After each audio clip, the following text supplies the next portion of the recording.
Whoopsie! Welcome down to the T2 Tavern here at Pinewood Iskandar Studios here in Johor Bahru, Malaysia. As you can see, I am not a table tennis star, but featured here are some of the best table tennis superstar in the world right now. This is the T2 Asia Pacific Table Tennis League.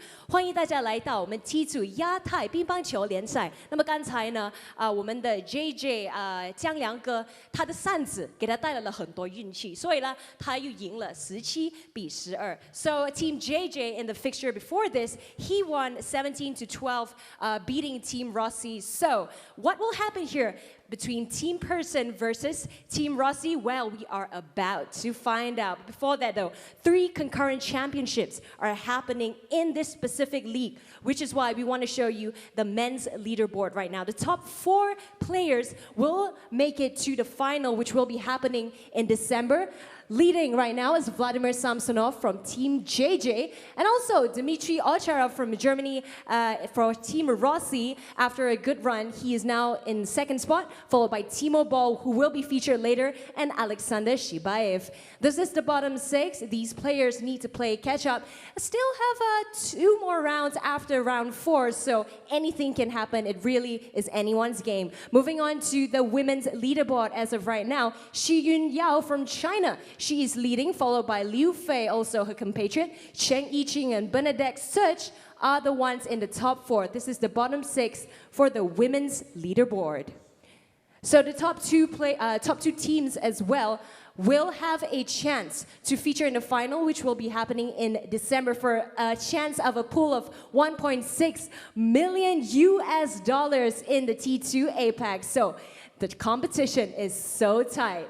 Now today, Team Maze will be going up against Team Persson next. Before this, Team JJ emerged victorious with 17-12, beating Team Rossi. So without further ado, let's get the Amazing Danes team out. Team Maze, led by Team Captain Michael Maze. Timo Boll, Alexander Shibaev, Chien-An, Feng Tianwei, Yang Hai-yun, Miyuki Hara. Ladies and gentlemen, this is Team Maze, your home team. And now moving on to the away side, Team Persson, led by Swedish sensation Jürgen Persson, followed by Jun Mizutani, Ju Sai-hyuk, Mattias Karlsson, Sutasini Sawitabut, Bernadette Szocs, Shun Yao. Ladies and gentlemen, this is Team Persson. And now our umpire team, Kairu Hizami Alias and Chan Kin Seng.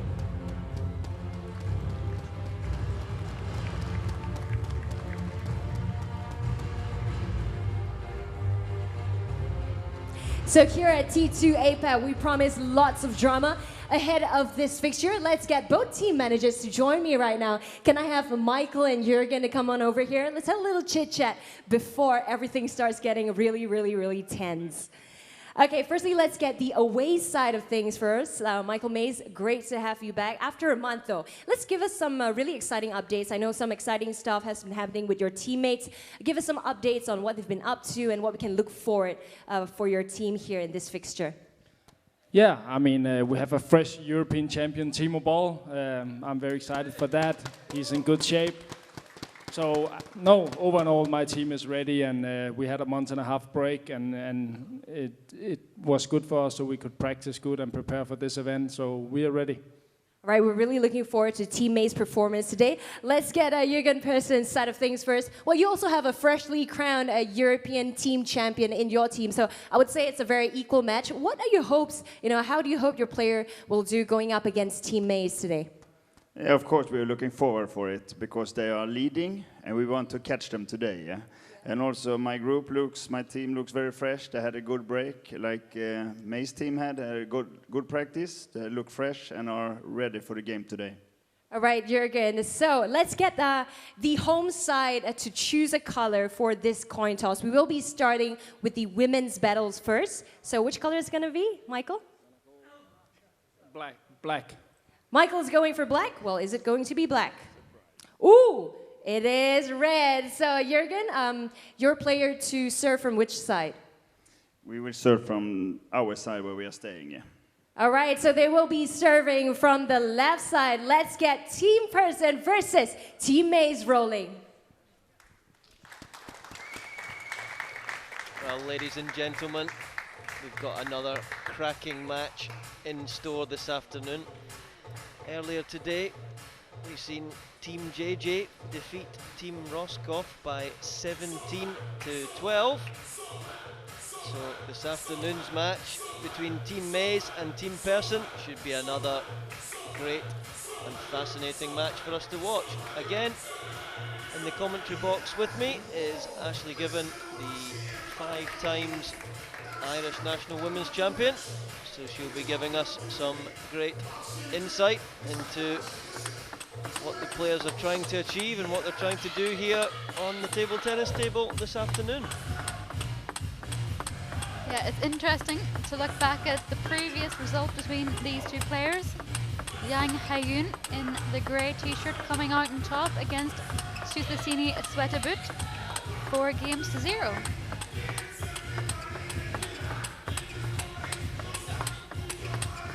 Yang Haiyun, of course, in the grey here, closest to the camera, being a superb player here at the T2 Cavern.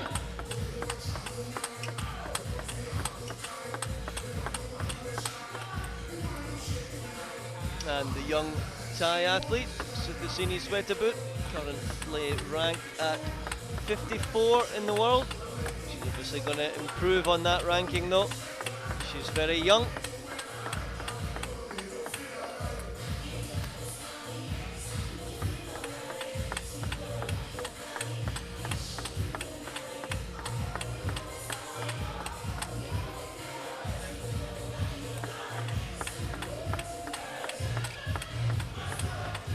Our umpire again, Khairul Hizami of Malaysia.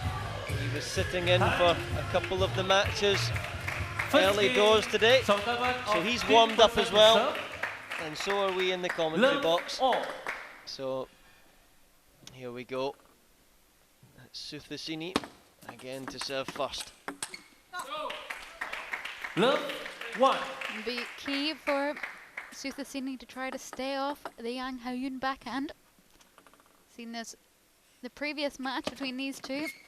If it gets into backhand to backhand exchanges, you do favour Yang Haiyun.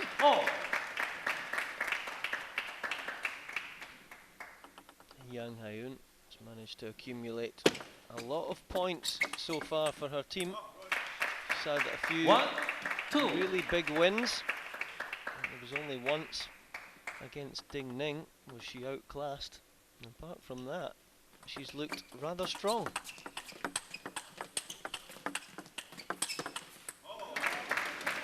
Better play from Suthasini.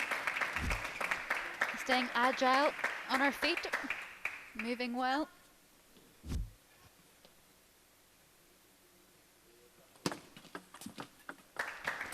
Can just take a few points as well for the players to adjust to the light in here. They were practicing on here about half an hour ago, but the lights weren't on full at that stage. There's a little bit of a glare down on that T2 table. Once players have got used to that, it's going to be rapid fire table tennis.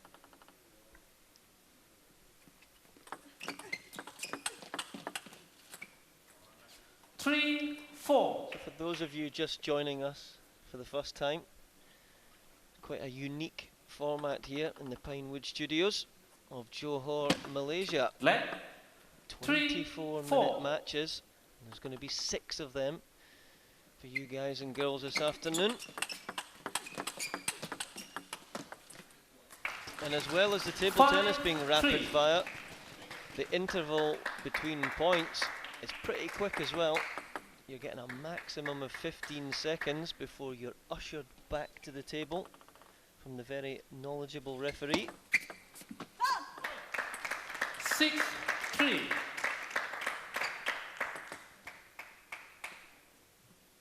A good start for Team Persson. I know, speaking to Jorgen Persson at the end of round 3, he was saying Szocs felt a little bit disappointed that she felt like she let the team down, losing her last match of round 3. But her team were quick to build her back up again, saying it's a team effort. And obviously experience of team events. It's important that the number 3 in your team can deliver and win some matches. 6-0.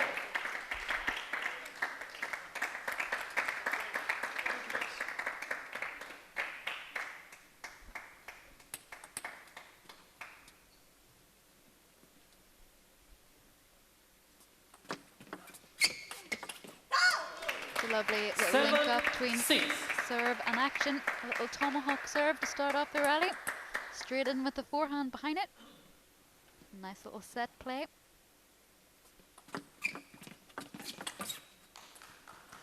It's a nice little flat flick into the Yang Haun backhand. Not able to move back out as the ball just slightly brushed the net as well. Yes, it's good play all round. Jorgen appreciating that.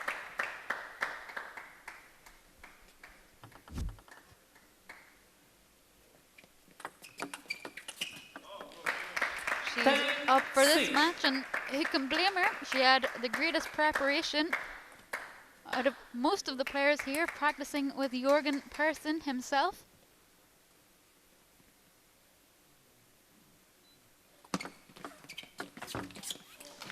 Level 6, first game to 7-1 of Team Persson.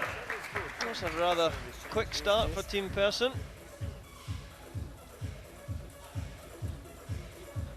We go on about fitness and agility in sport.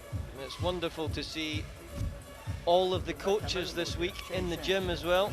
So many people, when they retire from playing and they become a coach, they lose the plot, basically. They put on lots of weight. It's not what you want to be doing. You want to be a role model for your players. So, numerous times in the last 2 or 3 days, I've seen all of these coaches in the gym. They've got to keep up to shape, just like the players. Of course, it's not just the gym. They fit in a little table tennis session against each other as well, and a nice little swim. Always active, keeping fit.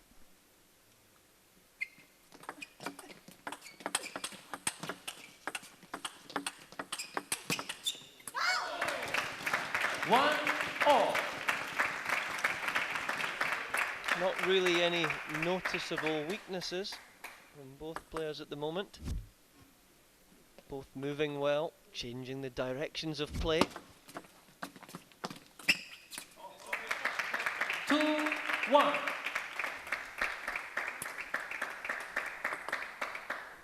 What a wonderful start from the Thai athlete. 2-0.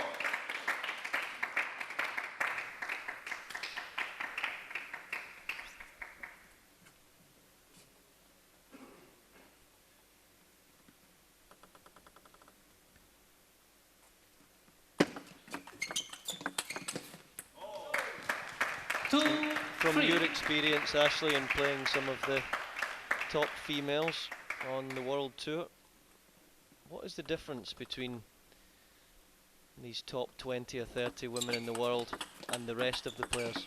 What is it that these players do that the others are not doing? I think it's definitely the level of consistency as well as the racket head speed. You can see there is a difference between the very, very top level and then just outside the top 50. The racket head speed and the quickness over the table and the agility in the body as well to be able to contort and bend around the ball. 4-3. But of course, there's always exceptions to the rule. A lot of players down the ranks will have that ability as well, just not playing as much as some of these top athletes. 3-5. Wonderful the way that Sweaterboot is able to just change the direction of play there, fading the ball into the Yang Haoyun backhand.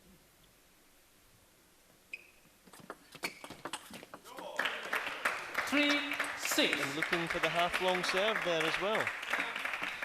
It's key in the women's game, trying to find the half-long service, trying to hunt the ball. Because a lot of serves will drift half-long, like that there. She stepped into the backhand, she should be waiting. Play it, forehand topspin.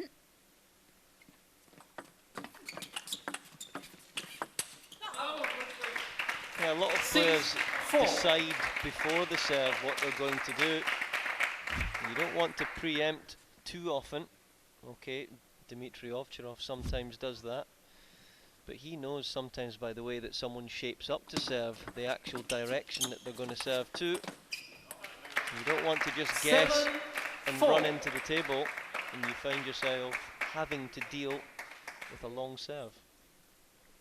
Gotta think Timo Boll, sitting across from us, about to go on later, is one of the best players in the world at that. If he goes in thinking it's going to be short, he can change the last second, drop the wrist, drop the hand, and lift the half-long service.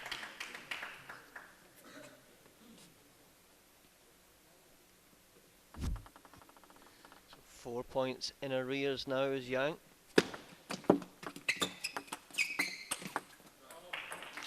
A little bit of confusion there. There was a clunk of the racket off the edge of the table, just distracting Susasini a little bit.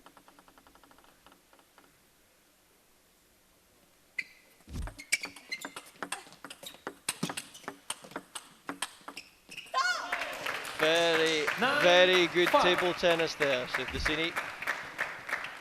The ball coming a little bit flatter here to Yang Haoyun. She expected it to pop up with a little bit of spin, but it didn't. 9-6. A little bit fortunate there. Going for the long dig. There's the Korean player. And the ball just changing direction and speed off the top of the net.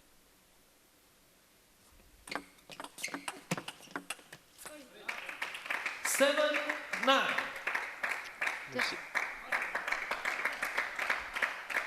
Time out. 1 minute. Maybe this service is not so, because too much spin, better no A 1 minute interval. But now, her service. They need that long. Very good one time. Time for the coaches just to reinforce 1 or 2 important points that they maybe made at the start of the match and their player has forgotten about, just under the pressure of match conditions.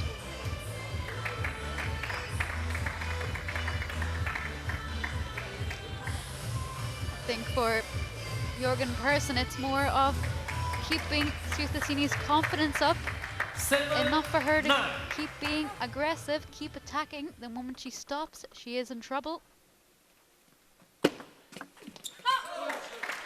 Remember here that Susasini is outside the top 50 in the world, so there's a big step up in class here. You start to play athletes inside the top 20, 25 in the world, so let's see how the end of this set pans out. 10. What a beautiful change of variation there. Change of placement, going down the line. Fooling the Korean. Nice little fade around the side of the ball, getting the angle a little bit wider.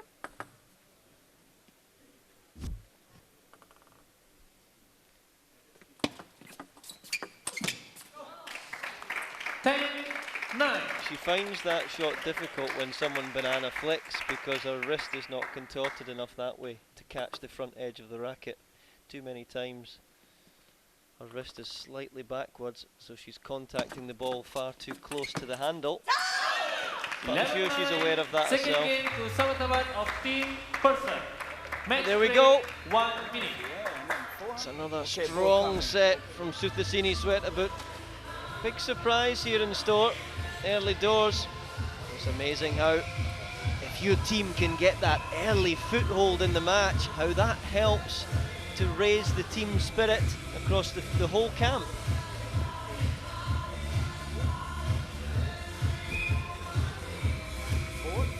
Not too quick. 10-8, good, but little quick. Yeah. 10-9, very good. Yeah. Very good. Okay. And if your teammates can't help raise your spirits, the music in here will. So either way, you're gonna be fine. Sabatawat of Team Persson to serve. Love all. So here we go. Set 3.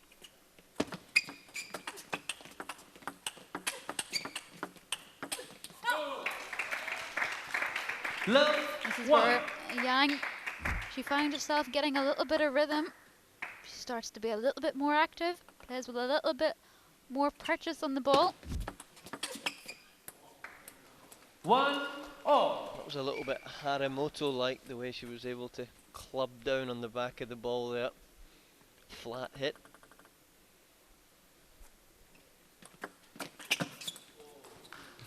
One, two. A little bit fortunate, but what an unbelievable hunt to the half-long serve there. Her racket was high above the table for the half long. A lot of players make the mistake of going behind the ball and underneath, where you should be going high and over the table. That's where I'm going wrong. Thanks for that. That's why you're the expert commentator here. We need to learn.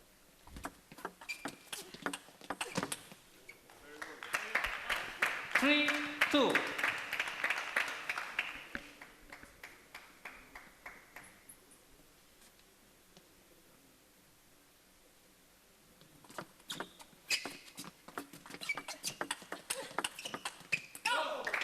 Again, good play all round. Great short exchanges, flat flick, playing cross court, then down the line.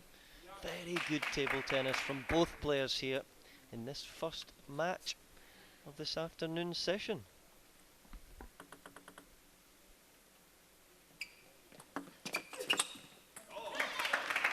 Three, four. So we were speaking earlier about the playing conditions here.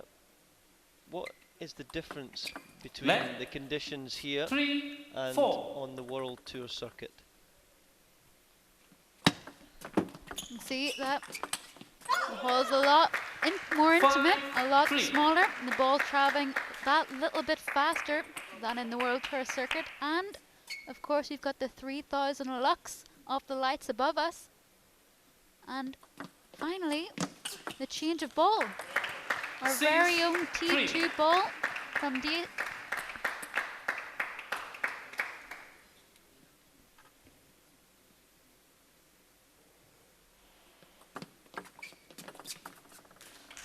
Four, six. Well, back to the action. With 10 minutes remaining. It's looking good here for Soothasini Sweatabut of Team Persson. And it's looking even better after that lovely backhand.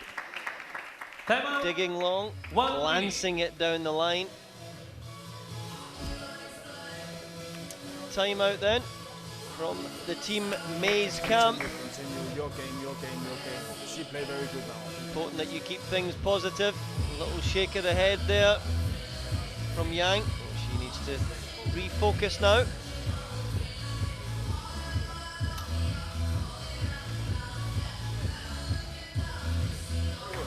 Okay. But really in the first 3 weeks of this competition, Yang Haun has been excellent. So for her to drop the standards for one match, I suppose, is acceptable, isn't it? I would give a lot of credit to Soothasini though. She has completely gone at Yang Haun, attacking every serve, every receive, being really, really positive. The adrenaline will be right up there. 7-6. Flick out, kept the racket high.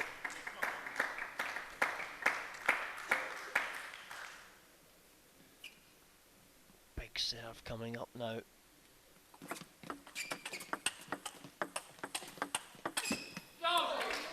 And a little bit of momentum. This will be interesting when the game starts to get a little bit tighter, a little bit more gritty. Yang Haiyun is always favourable. So, if she does win this set, gets back to 2-1, there's every chance that Yang Haiyun can turn this around. So important for Szocs to continue momentum, keep pushing ahead.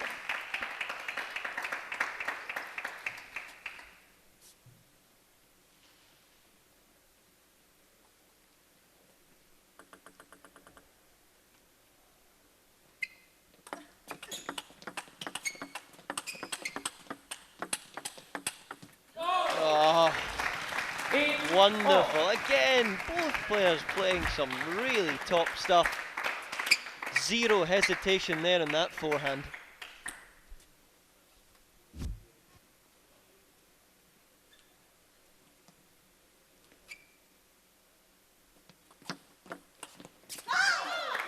Right idea though. Went for the half long. Slightly lifting up out of the shot. Didn't have the racket head speed to carry it through.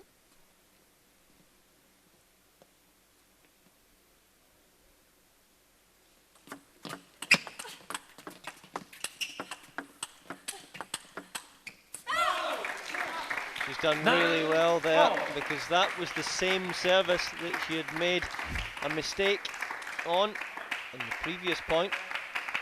So she learned from her mistake. And can Yang Haiyun now push forward and try to win both of her serves?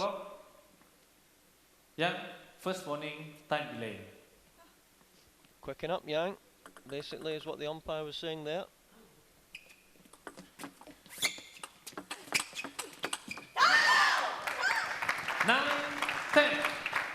Shouting from the rooftops. She knows if Yang gets a foot in the door, she can make it stick and maybe turn this match around. So winning this set, as obvious as it is crucial. 11-9, third game to 7 of team. It's always so. I've seen that once or twice before. Big points. Someone throws the ball up and serves right onto the Taraflex floor. It's a sore one. You've just got to deal with it though. Confirmation on the screen. 6, 9 and 9 so far. With Szocs, Sweaterboot winning the big points. Yeah, good. Also, if you know tempo, sometimes if you know position, play spin. Yeah. And this shot sometimes good. Yeah. Fourth game. Yang of teammates to serve, love all.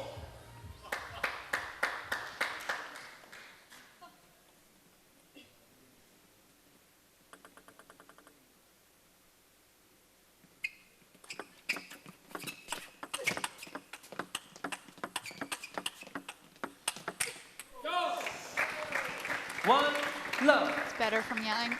Just rattling in the point, keeping the ball in play. Just playing right where Szocs doesn't want it, right down the middle of the table.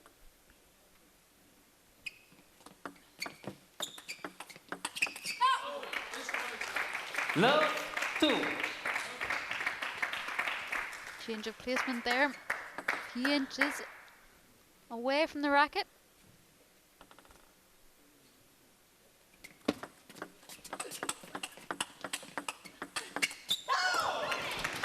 One, two. What an amazing rally. Look at the crowd appreciating every one of these long extended points.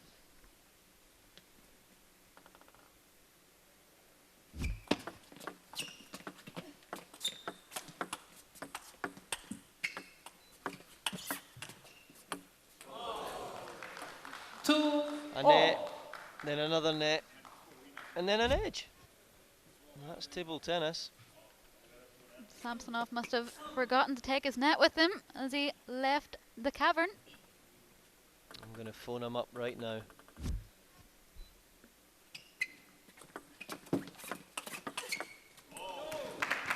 Two, three. It's a lovely little feed block there from Szocs, adding a little bit of power behind it, but not too much.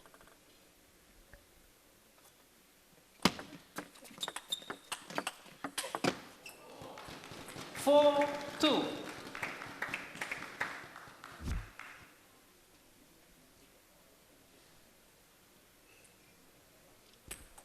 Playing well. Who would have expected this result when we started here? Whoa! 5-2. That's what you get for having Jürgen Persson as a practice partner right before you play.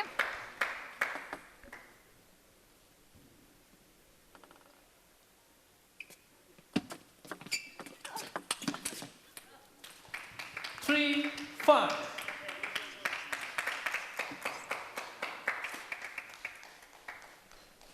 Yang, though, will push right until the end of this match. She's a great athlete, a great competitor, and has been super for T2. 3-6. Little nod and acknowledgement there from Michael Mays, saying, yeah, that backhand's tidy. But that one's not. 6-4.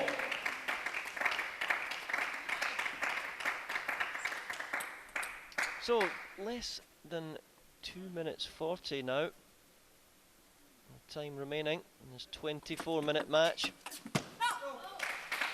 6-5.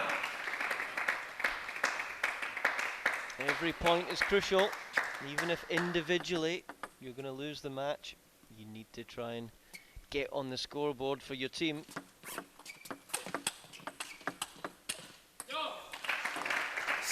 You've got to appreciate the scoring system here in the cavern.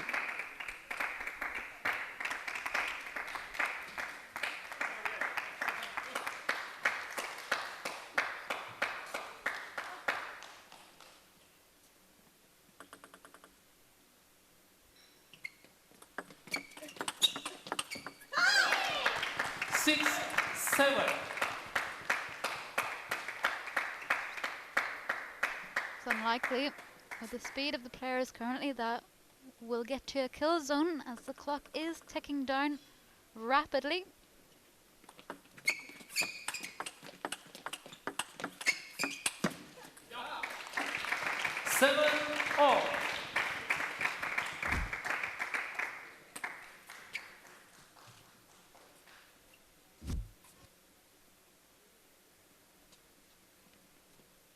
Almost nothing between them in the unforced error stakes. 7-8.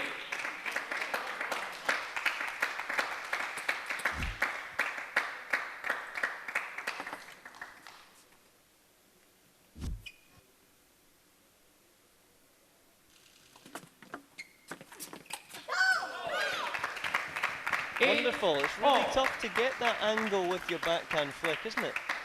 Yeah, it's really, really difficult, especially when you're a little bit off balance, like Szocs was, stepping right into the table.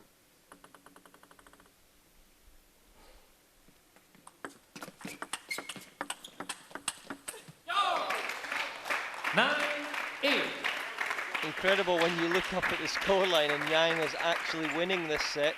Looks like Szocs, Sweaterboot, has made most of the running in this set as well.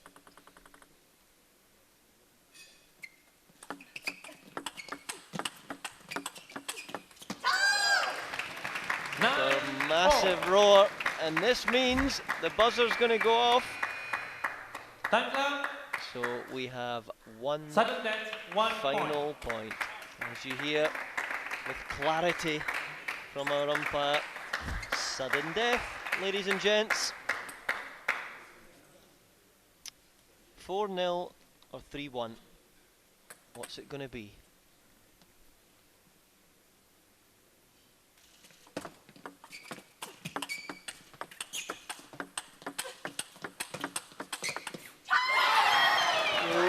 Wow! 9, What game a and match to performance! Southern of Team 54 Persson. in the world. I think we need to reassess that one. What a wonderful score.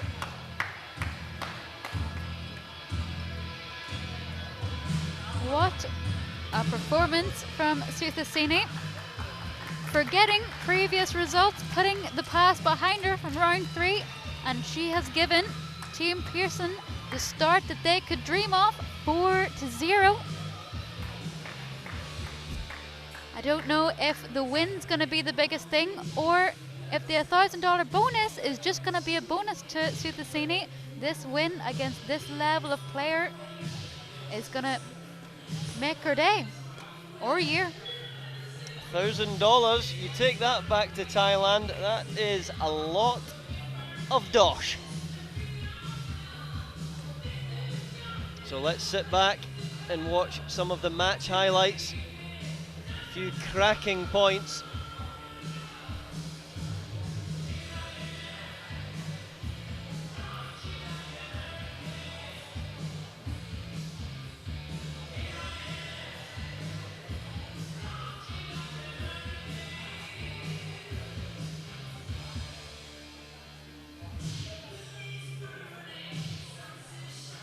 Return points won, 61%. Got to be happy with that. So it's Team Persson that lead comfortably after the first match. Szocs Xiaoyuan puts Team Persson off to a very good start. 4-love was the scoreline. Szocs, let's talk about how you came back so confident compared to, you were here in August, and now a fresh start. You look very good and very confident playing today. Why? I play slowly, but middle I play forehand. But I concentrate in the game. Play one ball. She play really good. She top in the world. Yes. Well, Szocs, with along with your country, Thailand, in the recent Southeast Asian Games here in Kuala Lumpur, she actually won 1 gold, 1 silver, and 1 bronze. Let's talk about, how you managed to achieve that, and did that, make you more confident coming back into T2? Yes. I play SEA Games in Malaysia. Yeah? I win champion mixed double. So the champion of the mixed doubles from Thailand, Szocs Xiaoyuan, putting Team Persson off to a good start. Up next, we have the men's battles, so don't go anywhere.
Welcome back to T2 APAC, representing Team Maze, Alexander Shibaev, and representing Team Persson, we have Ju Sai-Hyuk. So let's allow Team Persson to choose the color on the coin toss. What color is it going to be? I'm black one. Black. So is it going to be black? It is black indeed. So Ju, from which side are you going to serve, on the right or the left side? Okay, so Ju will be serving from the right side. Let's get this men's battle started. So we're back in the cavern for our first men's match of this afternoon between Alexander Shibayev and Korea's Juicy Hook. So attacking specialist against defensive specialist.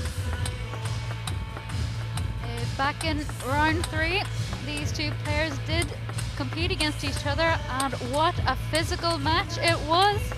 Shibayev in the grey here, 26, coming out on top in that one, just slightly edging it 3-2. But boy oh boy, did Juicy Hook push him to the absolute limit.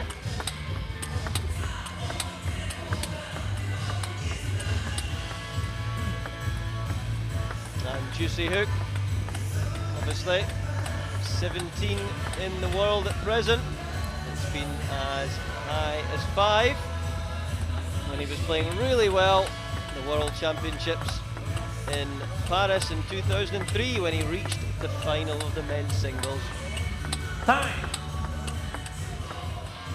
First game, Ju of Team Persson to serve. So let's see if Alexander Shibayev ages another 6 or 7 Love years like he did in the last one. He started round 3 as a 16-year-old. So here we go. Now this has been a tactic from Juicy Hook that even Samsonov commented on. Starting to attack with the backhand a little bit more has shocked a lot of these players. Love 2.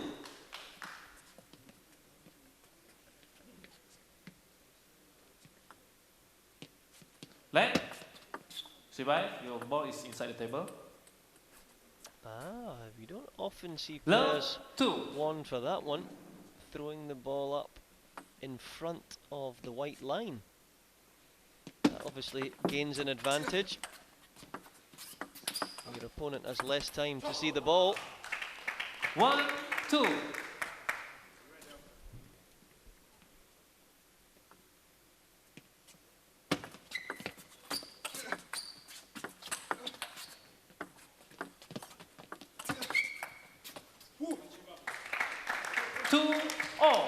Let's see if Michael Mays' tactics from round 3 will be drilled into Shibayev. You just need to keep attacking. You don't always have to push one, attack one.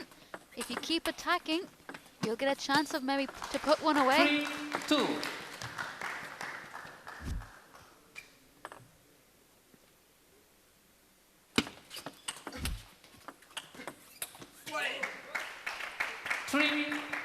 It's a heavy shot there from Shibayev. He's working hard. He's already burying his head in the towel, sweating already, and it must be really hard work when you're playing one of the best defensive players of all time.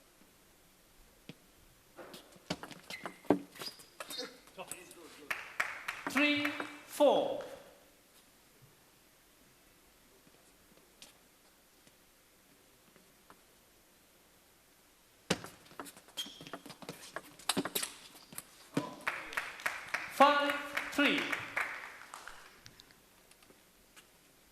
It's difficult for players when they're playing Ju. If they receive a weak to the forehand, they know the level his forehand topspin can be.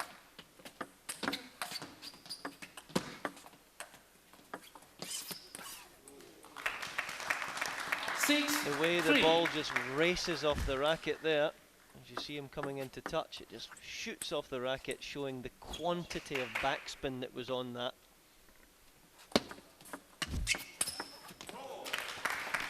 Well, if Shibayev got a racket on that ball, Juicy Hook was not coming back. That was full commitment.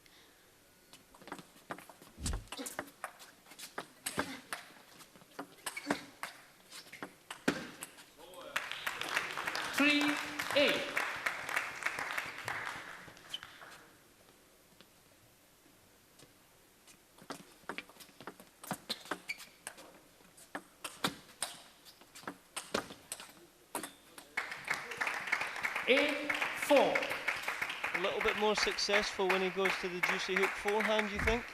Is that a tactic he needs to employ throughout the remainder of the match? I think varying it between going to the middle and going to the wide forehand. Trying to get Ju tied up in the middle, then to play deep into the wide forehand is always a good tactic.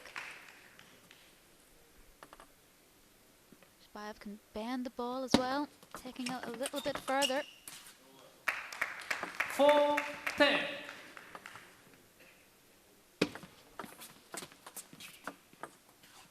Five, 10.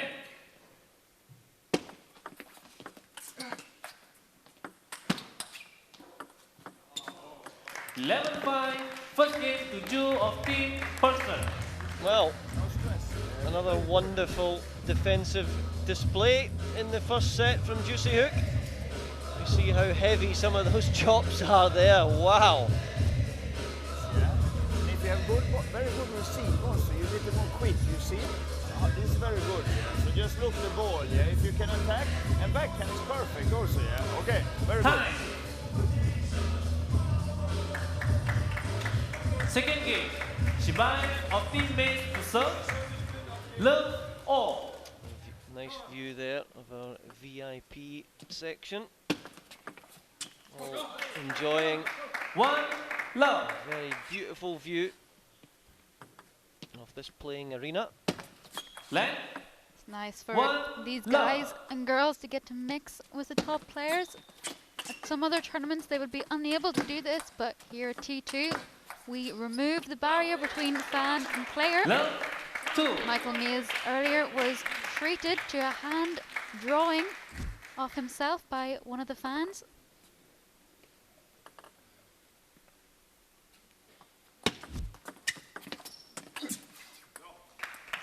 One, two. Shabayev is a forehand player, so I don't know why he's trying to lift with his backhand so often. He's got time to get round. That's where he needs to be. An interesting little change-up, I think, from round 3. Juicy Hook just kept going into the backhand wing. And Shabayev kept trying to play forehands, but the racket head speed just wasn't quick enough in round 3. Needs to be a little bit quicker. But he is listening to Michael Mays. He's still attacking, not touching as much as he was in round 3. But it's also nice to see Juicy Hook back in full health.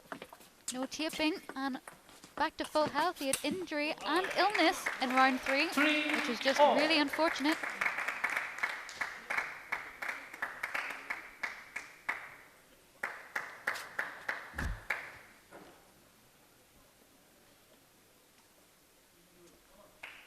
Display. Let's get on with it, boys. 3 points all, second set.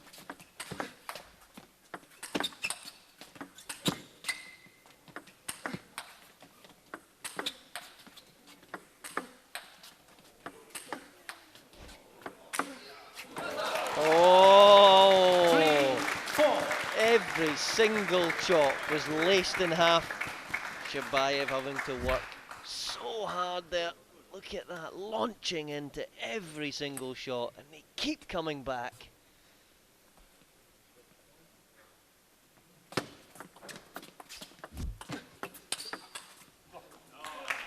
It's a lovely change of play there from Juicy Hook, opting to push long to the forehand and stepping in with a superb counterlip up the line.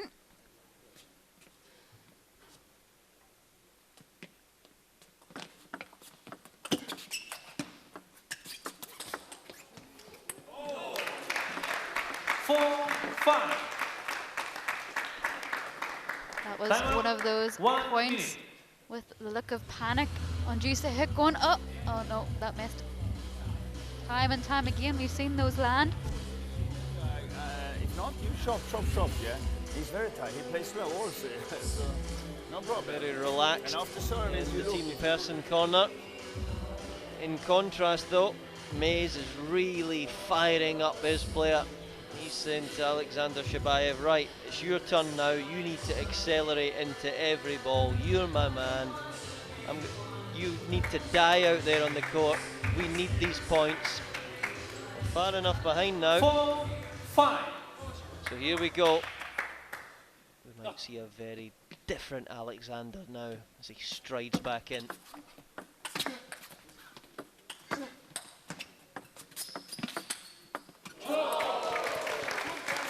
What a retrieve from the Russian. It's one of those points you gotta pick which side you're going to. You gotta guess right. When someone flat hits with the long pimple, it's very tough to get those back.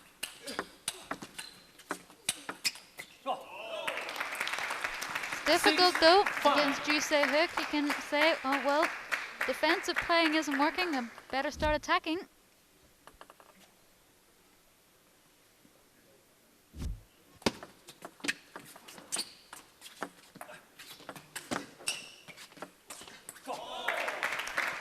How wonderful was that? The technique. Elegant, wasn't it? The way he was able to contort his body to get enough backspin off that ball was just unbelievable.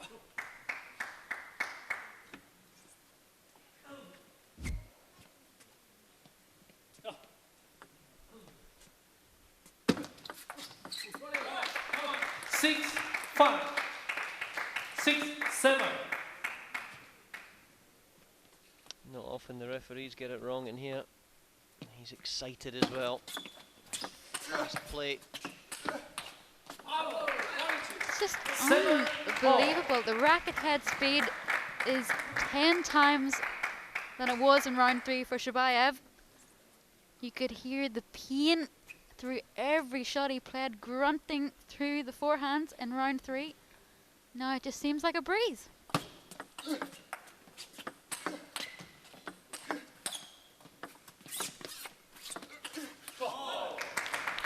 8-7. The float delivery is always the tough one. You've been spinning against the heavy chop, then it goes slightly less spin. It's tough then to change the racket angle and push more forwards into the ball.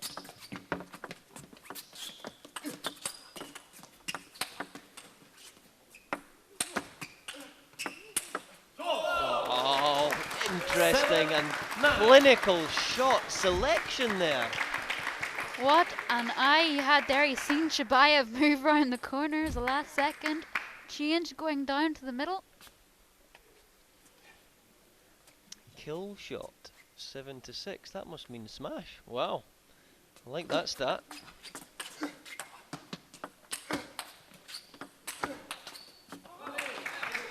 Eight, 9. Shabayev turned into a boxer there halfway through that point. You could see that. The racket was changed for a huge boxing glove. The way he was just able to rip through it. So here we go. Just 1 point down.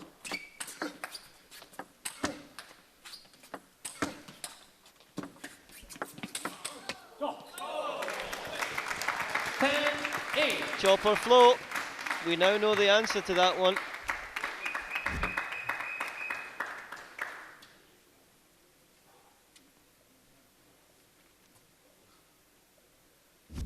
Stop clock. Shabayev, first warning, time delay.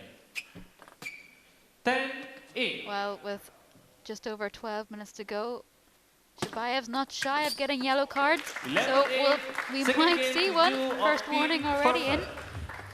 Match break, 1 minute.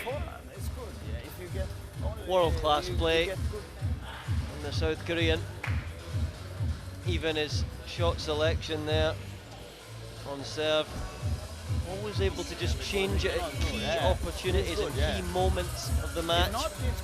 Confirmation on screen. Very comfortable 5 and 8 so far. He's made very few mistakes.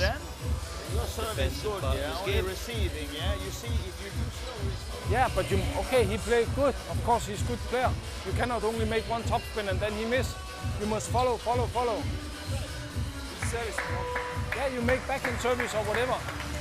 Come on, Shiba. Time. Players change side. Third game. Duo of team Persson to serve. Love all. The players now come back to the opposite sides of the table that they were for game 1 and 2. Slightly different look at the cavern. Will there be a slightly different look on the scoreboard after these next 2 sets? Well, for Michael Mays, you've got to hope so. The team have yet to put a point on the board. It's very unlike Team Mays.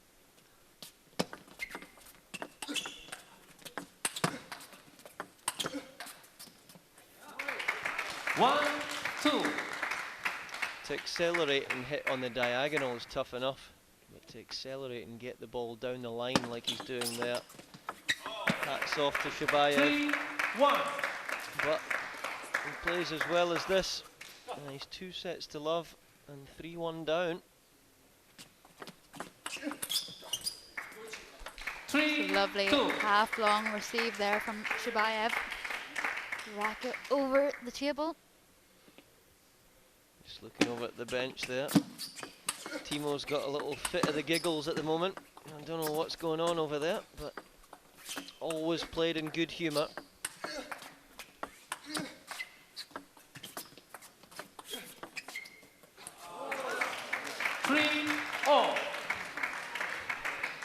Xiaoyuan struggling away from the table. The effort he is putting into every single shot is just unbelievable. 3-all. He's not knackered from the last 3 push-to-pushes there, I can assure you.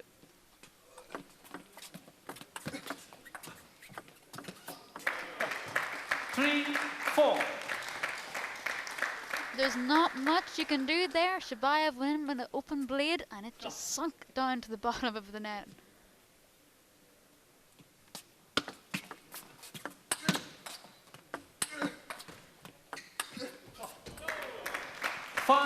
You can see him wilting.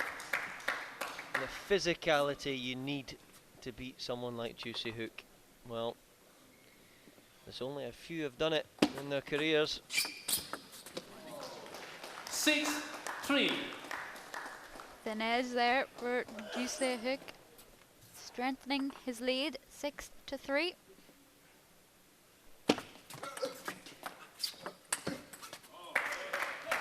Three, 7.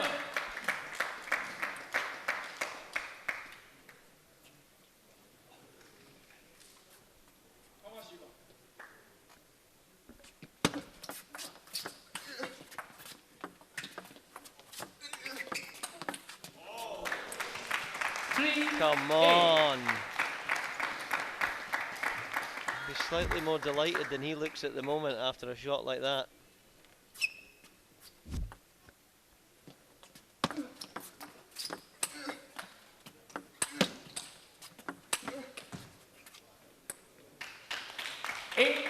A little bit of a consolation point there from Xiaoyuan.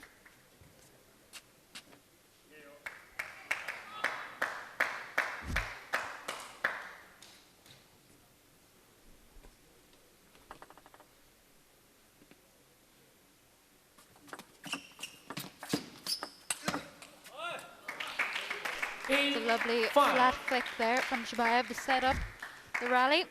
Got the ball a little bit higher. I suppose in doing that as well, it means that the chop is not going to be as heavy.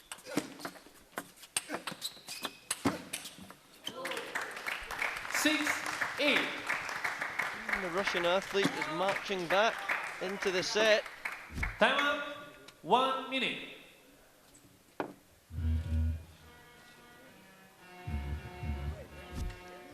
Too quick.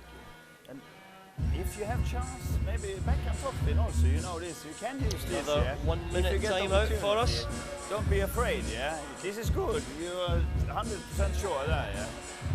But also, if you get length, this is good. If too short, okay, but still, if you keep it, yeah, that's right.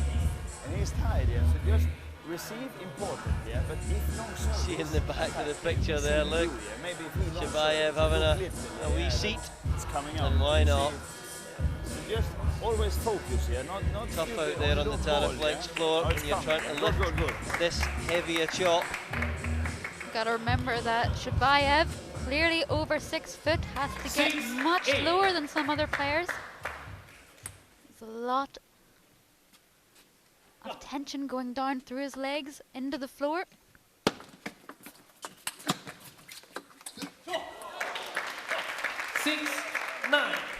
Always enticing when the ball is sitting up that you feel like you have to go for it. Just maybe push that one back, get yourself into a better position.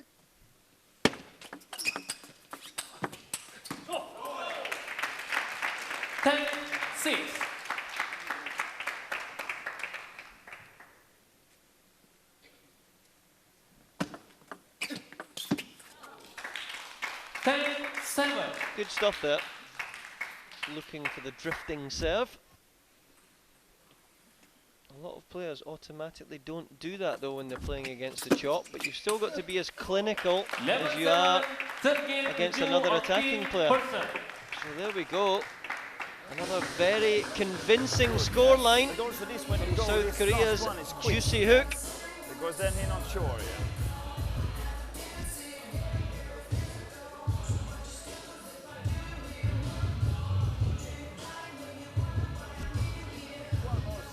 If you have chance, backhand top spin. Time. Fourth game, Shabayev of Team Mays to serve, love all. So the last thing any of us were thinking was that Team Mays would be on 0 and Team Persson would be on 7. Left, love all.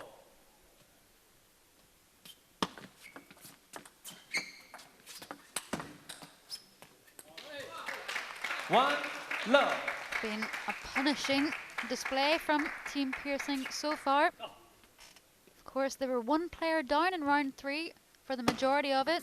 Mattias Karlsson sitting out with injury for 2 matches. So they'll want to make up the difference here in round 4. 1 all.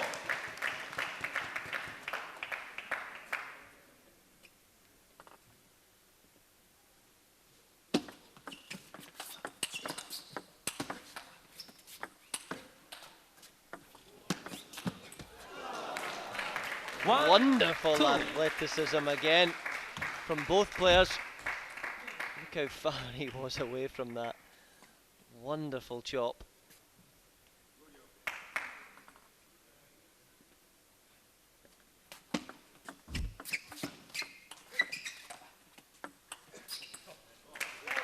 It's very difficult to see the quantity of spin on that chop, isn't it, when he chops so low underneath the table. It hides the contact. Yeah, that's what Shabayev was just mimicking there to himself. He was mimicking Juicy Hook's chop stroke, going, yeah, you got that wrong.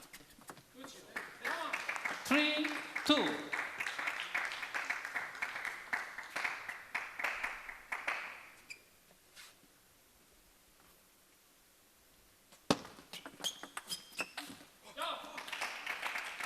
Two, 4.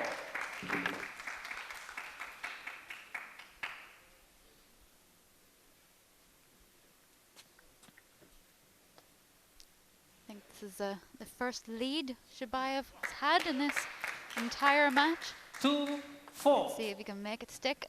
Get a point on the board for Team Muse. 2, 5.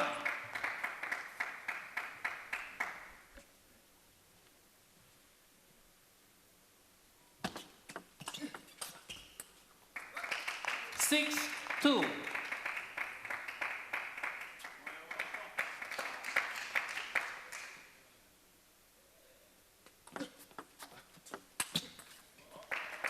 Six, 3. It's important now for Shabayev to get at least 1 point on service just to keep himself with a bit of a cushion against Juicy Hook in this set.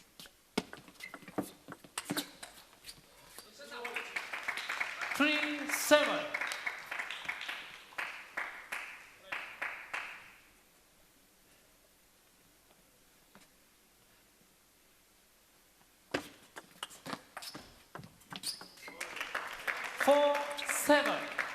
Heavy serve, which then meant Xiaoyuan had to lift it with lots of spin.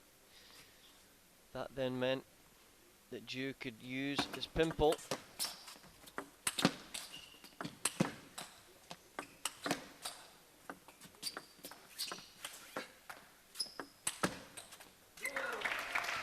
Very good play there from the Russian. It's definitely better placement from Xiaoyuan. Playing white into the right forehand from the middle of the table.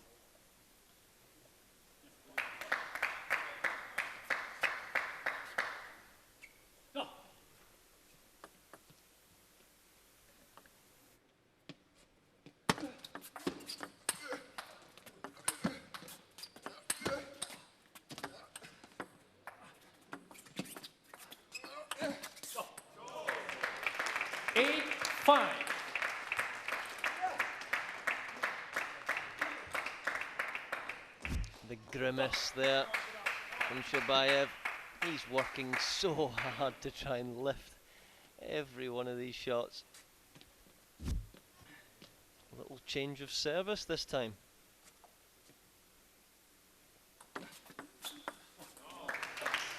Six, 8. Trying to copy Ovtcharov. Well, we'll leave that serve to the practice hall at the moment. Nice to see Ovtcharov up in the VIP chair there. Here watching this match, there was a little smile on his face when Xiaoyuan was stepping in for the tomahawk serve.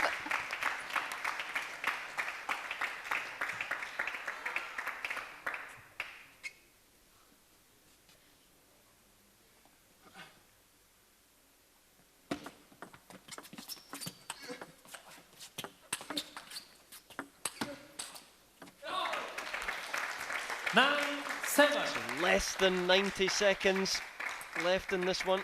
We're probably going to get to the end of this set. And if we do in the next couple of points, we would have a little kill zone.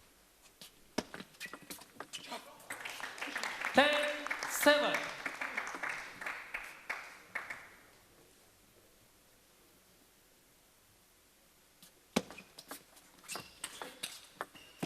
Oh! Nobody there. Huge launch down the line, and then it was, yep, I'm not going to get that.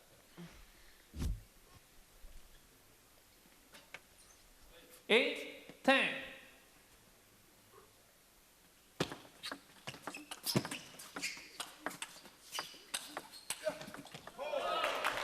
Always plays the ball to the area you don't want it, Juicy Hook. Look at the way he shapes up. There, you were sure that was going to the backhand? No, to the forehand, of course. It's like playing against Timo Boll.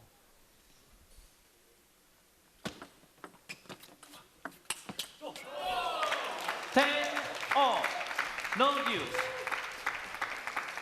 Wow. Final point. Tanka, sudden death, 1 point.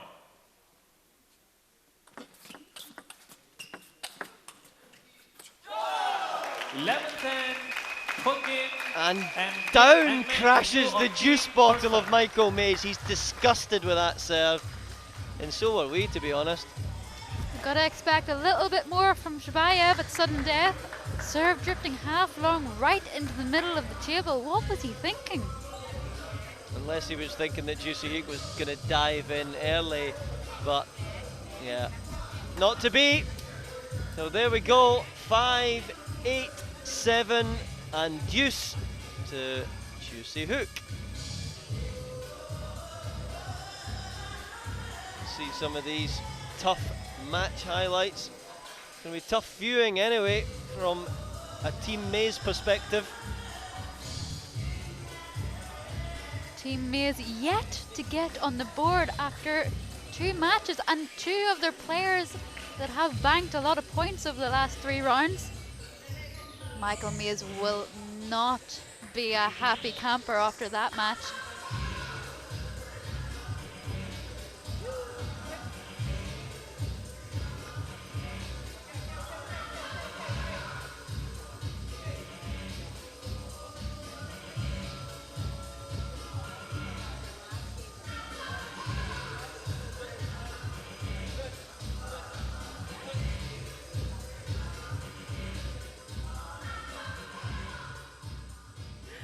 Well, ladies and gentlemen, if you take a look at the grin from Ju Sai-hyuk, he further widened the gap for Team Persson to an 8-point lead, winning that battle 4-0. Let's talk about the last game. Both went to game point 10-10. Why was the last one so close, you think? Why? Last game is this is very different. Shibaev very strong and very quickly.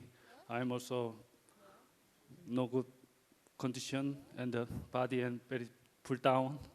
This is very different. Yeah.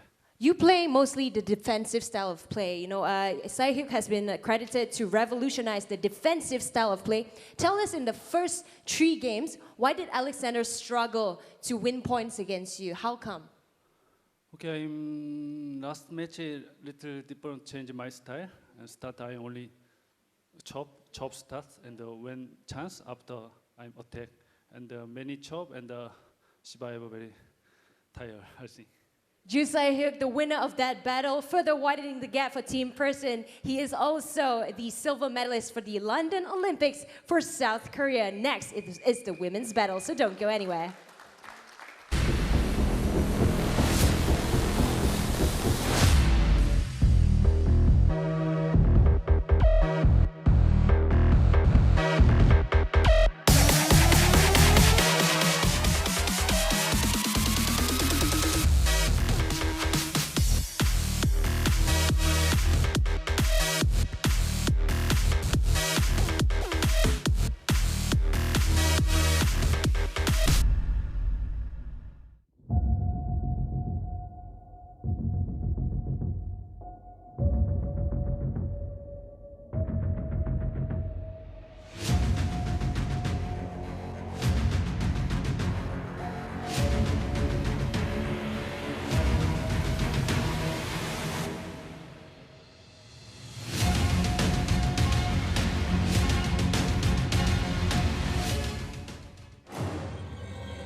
Welcome back to T2 Asia Pacific Table Tennis League.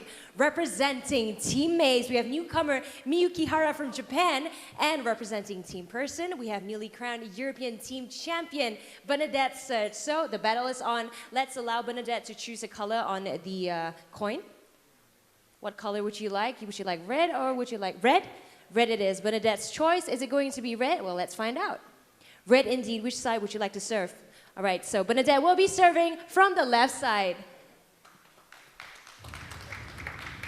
So here we are, back in the cavern for the third match, the second of our women's matches. It's been an incredible start for Team Persson, really, winning 4-0 and 4-0 so far.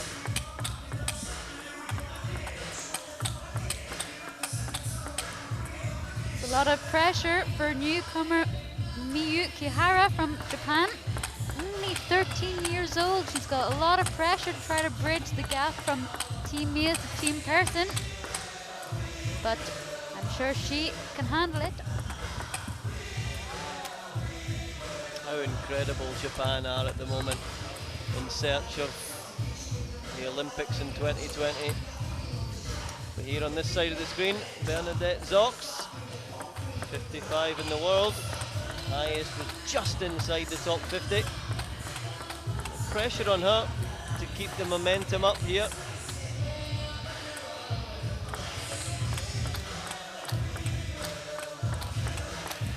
And as ever, we have Winnie Che, again back in the referee's seat for the second of these women's matches.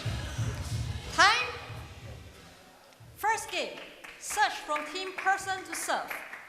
Love all. So we have Tomokazu Haramoto at 14 years old. And now we've got Kihara at 13. It's very impressive. Love one. You can see directly there, she's playing with the short pimple rubber on her backhand. Difficult style. Change of spin and direction that she'll be able to create. It's going to be difficult for the Romanian.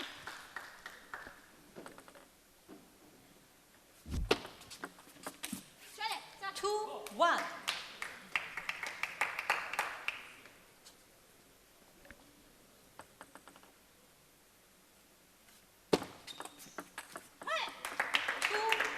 I was really impressed with that serve, so well done to Szocs for getting that one back so well. I thought, yep, that's a surefire point. No, it wasn't. 3-2. She's got a different range of serves, has Miyuki Hara, so I'm sure we'll see all of them on display here in our opening T2 match. 3-all. Will Bernadette Szocs keep the punishing display continuing, or will Miyuki Hara get maize on the board? Let's 3-all.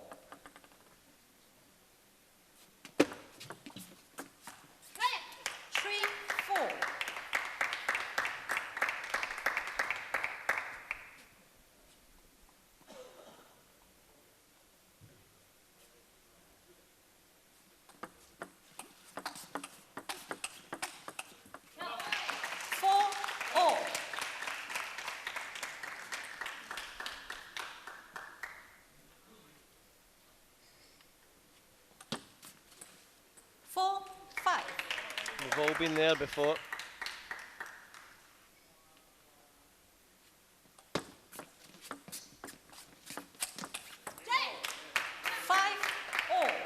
A lovely inside-out forehand from the Romanian.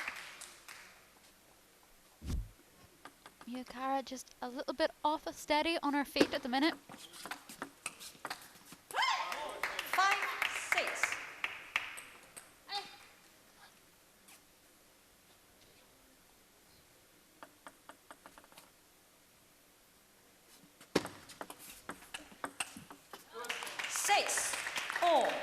Change of pace there on the forehand. Thought she was going to hit that one a little bit harder. Yeah, that was clever. Looks very relaxed out here. Does young Kihara. Very much the opposite of the other young competitor, Harimoto, who's loud and, well, even louder. 8-6.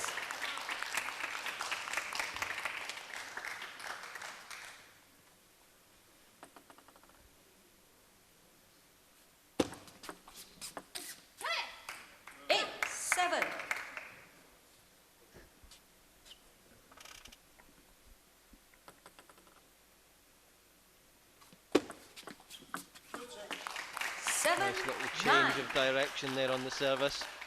Short into the forehand side.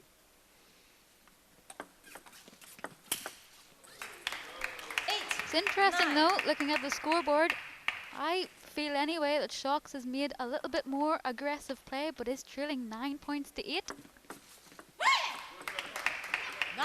Good service placement again, so both girls looking lively, thinking well, changing the serves to the right areas when they need to. Lovely little service action there after she made contact with the ball. It's nice to see some of the women serving around the right-hand side of the ball. 11-9. And there First it is. game to Kihara of Team Well, Maize. that should relax Kihara, if she wasn't relaxed already. With a very comfortable 11-9 scoreline. Who's leading right the way to the end of that set. So hats off to her. Time. It's the first smile we've seen on Michael Second Mears' game. face for Kihara to serve. the opening part of this matchup. Love 4. That must be a record though. 8 on the scoreboard before a reply. Wow.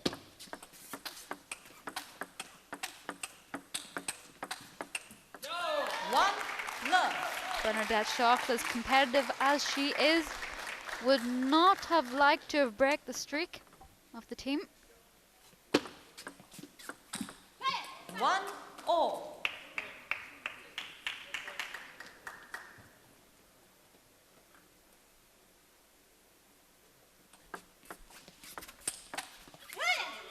That's another heavy forehand from the backhand corner. Got to play with quality into that short pimple. If you don't, you're going to get punished. 1-3. This is a good reply though from Bernadette Szocs.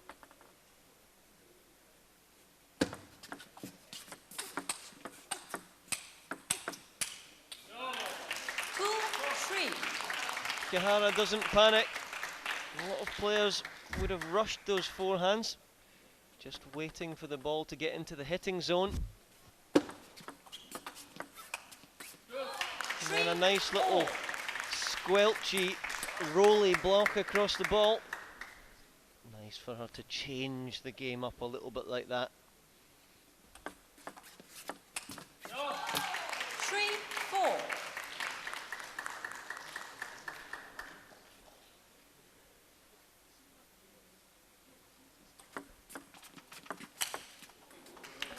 Good put away from Szocs, but she's not happy currently, losing the first set. Thinking that she should be a little bit ahead with the way she's playing. 4-5.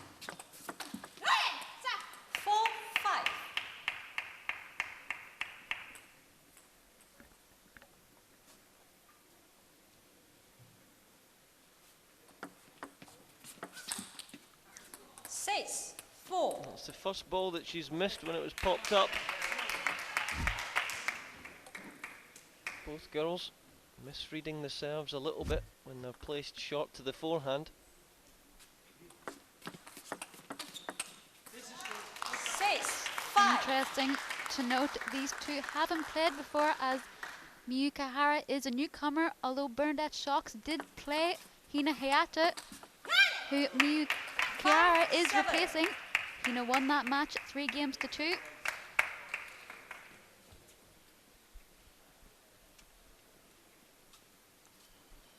5-7.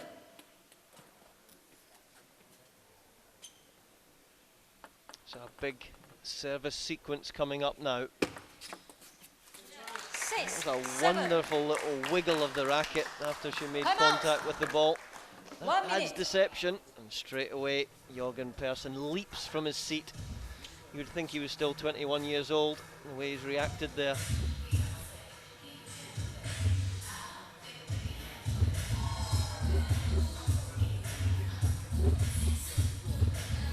Michael May is not saying too much to Hara, just letting her focus, let herself stay calm. She's doing the right things. Just keep pushing forward.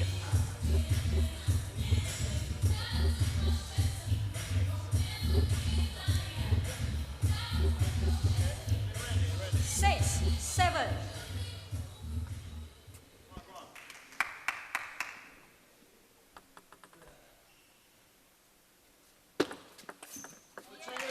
Seven, all.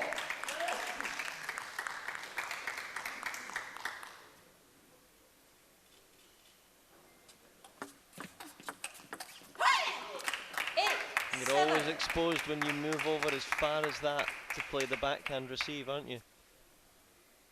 Yeah, you need to make sure you're in and then you're out just as quick. 8-all.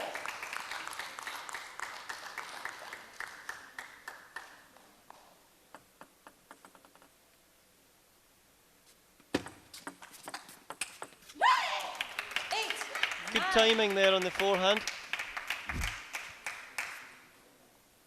See the serve there, just sitting up in the middle of the table, half long.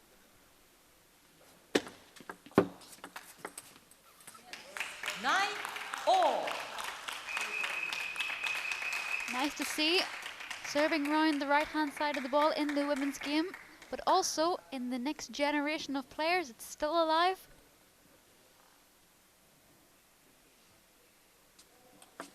Let. 9-all.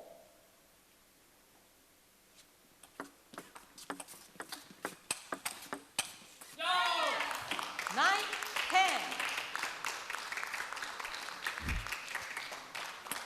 Let's see if Szocs can win 1 point on her service. Get it back to 10 apiece. 10-all. I'm always amazed at how many points she manages to win with that serve. Surely that's clear that that's a side and topspin serve. It's more the placement, I think, for a lot of these players. When it disappears round the corner of the table, they don't know if they should step in and spin or push, and it was clear hesitation from Miyuki Hara.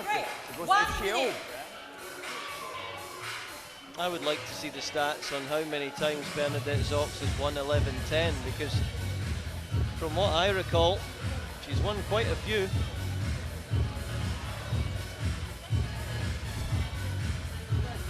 You can go in and cut this also, yeah, I mean. But she likes when you flipping like this. Yeah. And same service, don't forget this long, you know what you did, you know, no spin like this, yeah. And maybe to the middle also, yeah, service like this, yeah. And positive, yeah, not you miss some, it's your Players problem. change sides. Third game. Serve to serve. Love all. So it's Szocs back in service here. 1 game all. 1-love.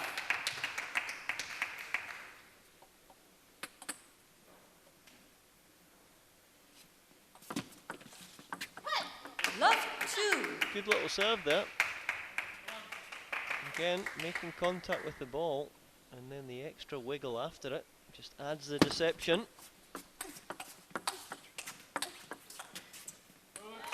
1-2. Both girls good servers though.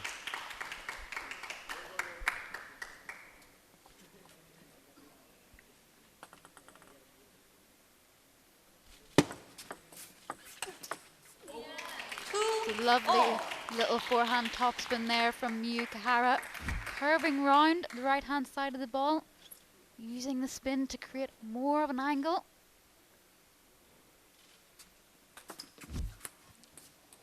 Two, 3. Second service error for Bernadette Szocs of the match. Let. 2-3.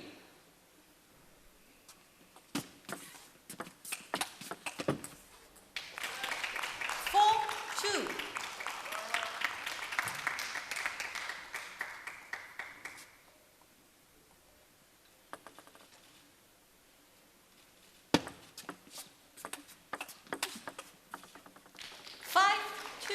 Very tough when she's in the way of that backhand.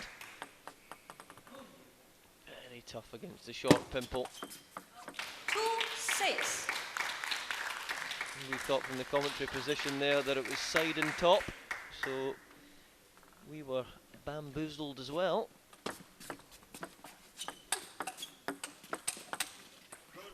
Watched Miyuki Hara practicing her serve yesterday, looking absolutely effortless. Just again and again, the exact same placement. 7-3.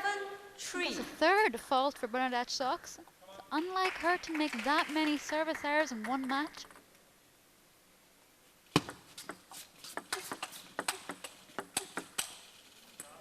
8-3. Difficult for Szocs when Hara stays that close to the table and the ball's coming that flat.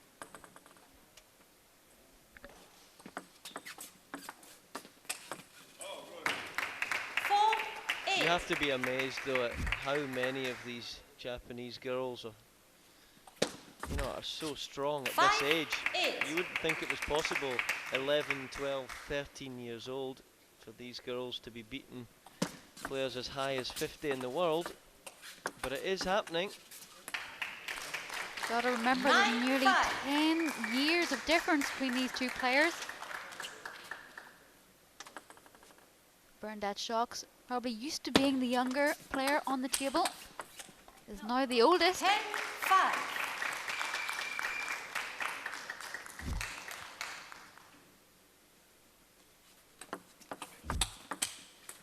11-5. Third game to Hara of Team So Maze. there it was. Very quick start to the set from Hara. She just kept that momentum up. Very good serving. Great execution on both backhand and forehand wing. And the little smile just sums up how good that third set really was for her. Hina Hayata must be watching this at home, thinking, yep, Miyuki Hara's doing me proud as my replacement.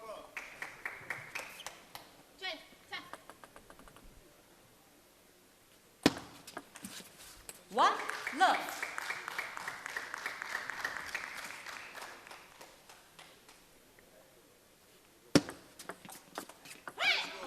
One all. Did a little bit more on the receive there.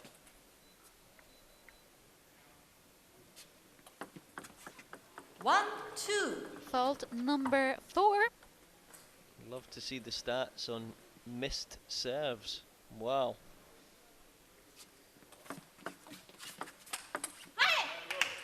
Two all. Remember though, we're jumping to Bernadette Szocs' defence. She's had a week of playing on the European Championships where they use a different Nataku ball. Different tables as well. Different friction of the table. All of this can make just that slight bit of difference. 4-2.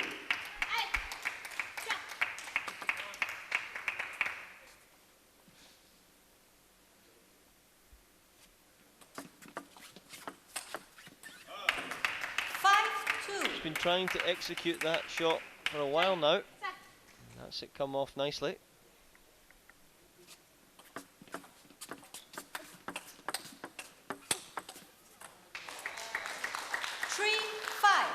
Just getting a little bit tied up there on the backhand side was Bernadette Szocs.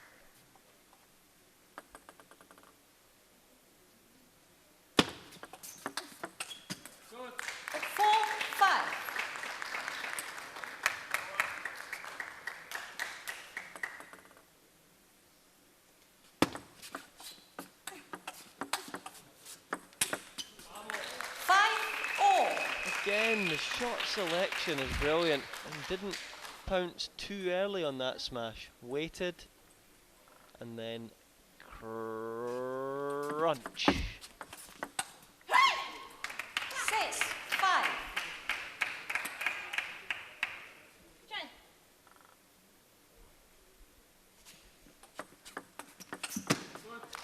Six. Yeah, hesitation.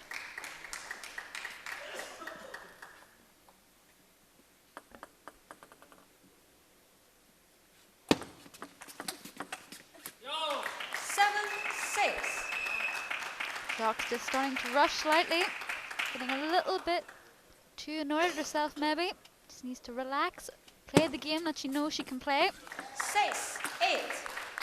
Better acceleration into the service there as well from Hara.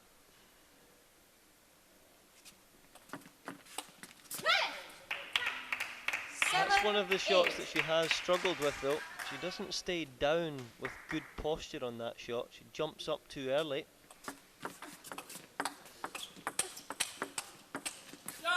But I suppose you've got to have some weaknesses in your game at 13 years old. Well, at 13, she's got years and years to improve them. 10-7. Well, we are right behind that service, and we can't see any side and topspin there.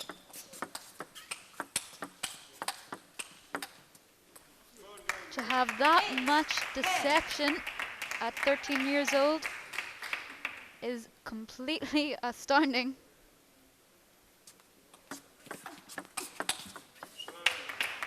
Yeah, the right leg there of Hara just sticking in front of the body. Time out. 1 Not minute. getting right out from the table. She here. Bam, bam, bam. Come on. All smiles at the moment in the Team Mays camp. That could change considerably though if she was to drop these next 2 points. That's how close it is here in the T2 cavern. 9-10. Back comes gritty Szocs. Here she is. Second of her serves. This is what she does, and again, this is where I'm crying out for the stat of how many times Bernadette Szocs has won or lost at 10-all. She has so many times as she played this sudden death point. 11-10. Gotta think though, that was the wrong choice of serve for Hara. Better. It's hit more. No, this, yeah. Because She's got same when such you a make this plethora forehand, of serves. More. To make that decision of 13 is difficult.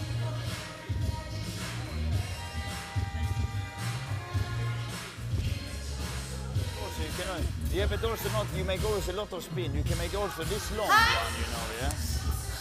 And when you make rotation, yeah, you change. Saying about that little Serve, tomahawk serve. serve. Players, do not change Mix the sides. directions.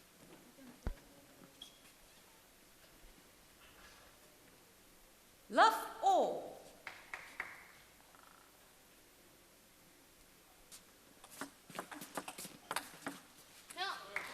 Love one. Change of pace there. Yeah, a little bit slower. The ball just not arriving to the Szocs racket as she expected. One Change of all. service though from Bernadette Szocs, serving long into the backhand.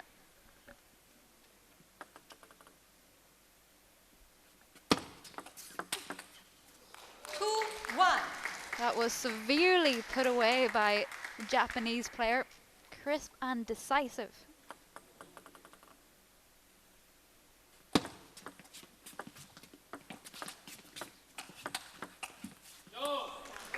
She's done really well to fight her way back to neutral in that rally.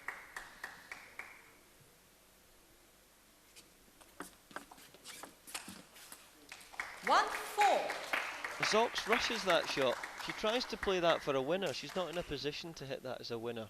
Hoist the ball up. 4-2. It's a good idea for the receive, but just a little bit too high. Tina Hayata also does that receive, but is much, much lower and cuts underneath the ball. 4-3.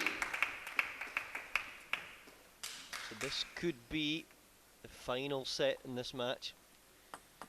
3 minutes 15 on our clock. Great angle there. So many of the women are superb at using that shot.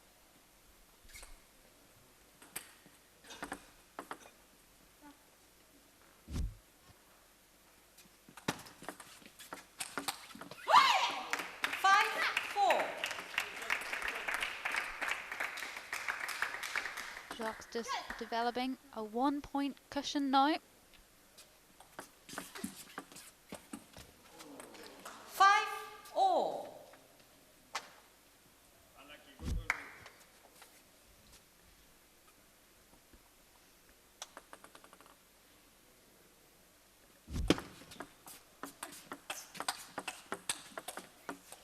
Saints, 5. Great play from Hara. Moving her body around the ball for that forehand. Moving that right leg into the right position. 5-7. So it'll be heavy backspin serve.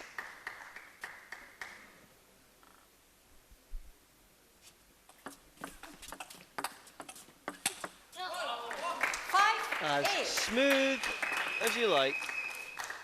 Smooth, relaxed power. 9-5.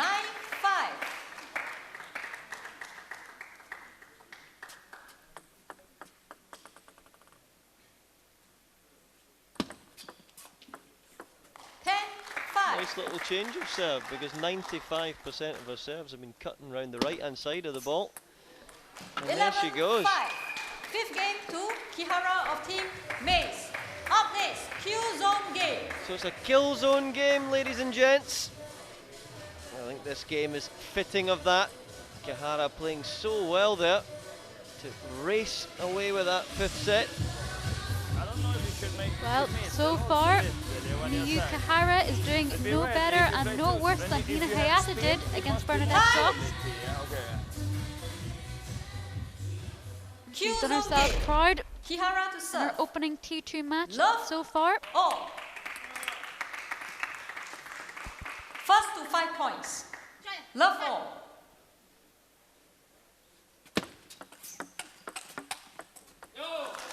One, love. It's a very tough mix there between the two shots.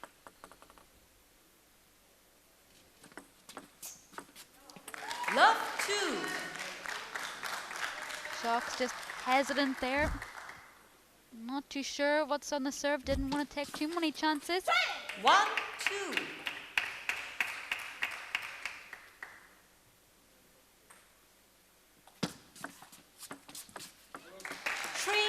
A little bit of the Haramoto receive there. Took it late, hacked underneath the ball. Nice little change up. 4-1. And then another beauty of a service delivery.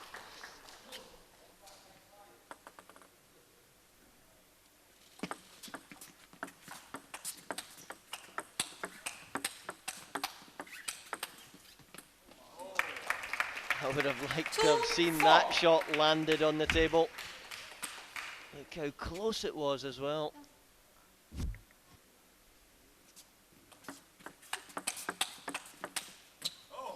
Well, she did better off the receive of serve there. Stepping in beautifully, playing over the ball in the forehand, staying low. Still a match point here for Kihara. That's always the shot she's missed. Just not a good enough posture there. Needs to bend a little bit more over the ball. So here we go.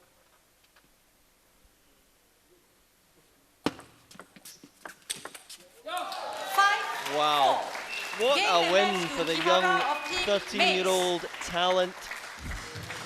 Wonderful server. She's got weapons. Look at that crash flick as well. As relaxed as you like on a match point. Not to rush that one. You know this one? No, it's so high service. Huh? Back like this. Come on, Chen. Come on.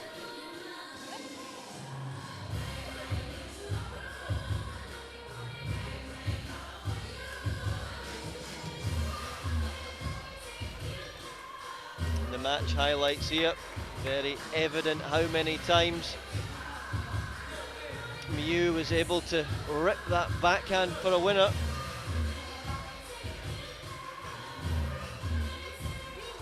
Szocs, to your credit though, didn't do too much wrong. Had plenty of chances, just on serve and receive was just a little bit off her game today compared to Miyuki Hara.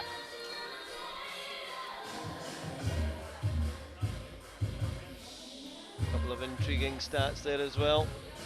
Look at that service 1 percentage. Huge serve there from Kihara and Team Maze.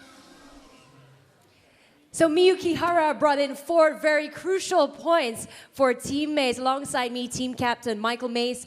Miyu May is making her debut. She just made it. And she performed really well given, you know, her experience on the world stage against Bernadette, who has a much more experience playing in tournaments. Yeah, I mean, I'm very, very impressed with her performance. It's, like you said, her debut. She's only 13 years old. Wow, she has a great future ahead of her. I'm very happy and proud to be her team captain today. I think she did very, very good. Well, if it's any indication, you know, Miyu is looking like she could be another Japanese prodigy coming out of her country. Let's talk about, you know, Bernadette's performance as well, because her fellow countrywoman, Elizabeth Samara, played in the last fixture. Do you think, you know, both of them playing in the European Team Championship sort of affected their performance today? What do you think? Yeah, I mean, for the players who played many matches at the Europeans, it's of course hard. It's a long travel to Malaysia from Europe, but I mean, I think she played okay. She's probably a bit mental tired after the Europeans. I think our Japanese new star did a very good job. So yeah, congratulations to her. Okay, so Miyu brought it back for you, back into the game. Looking forward, Chien-An, what can he bring to the table? I mean, he can bring a lot to the table. He did a great performance in the Asian Cup. He beat Feng. I think he's in a great shape, but it will be a difficult match. All matches here are very difficult. You have to play good. You have to be a bit lucky sometimes. I mean, there is only great players here, so yeah, we will see a great match now. Absolutely. Thank you very much, Michael Mays. And next up is Chien-An versus Mattias Karlsson, so don't go anywhere.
Welcome back to the T2 Asia Pacific Table Tennis League. We're moving into the second half of this fixture. Representing Team Mays, Chien-An, and representing Team Persson, Mattias Karlsson. Let's allow Chien-An to pick the color on the coin toss. 什么颜色? 红还是黑? 红.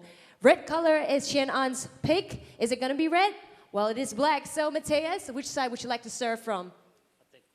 The other side. So Mattias will be serving from the left side. Let's get this rolling. Good luck.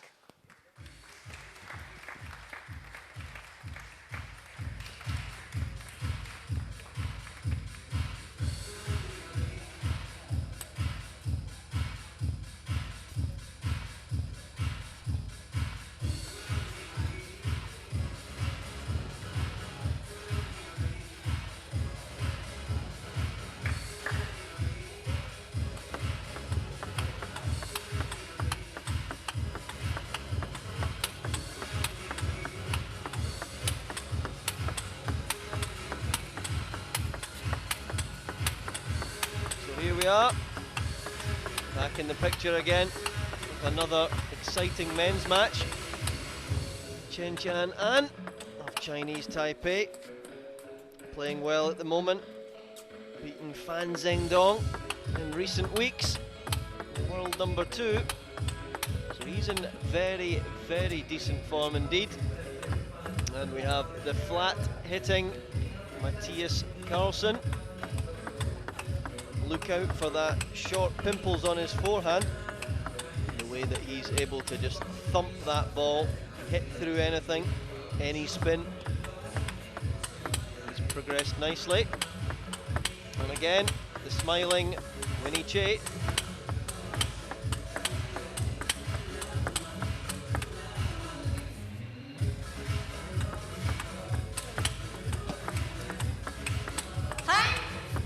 Interesting. Karlsson of See Team if Persson both to players serve. can continue Love their decent all. runs of form recently. The last T2 I was at, Mattias Karlsson managed to get the better over Dmitry Ovcharov. And he's playing well. He can match it with the very best in the world. Love one. Mattias as well coming back from injury in recent weeks.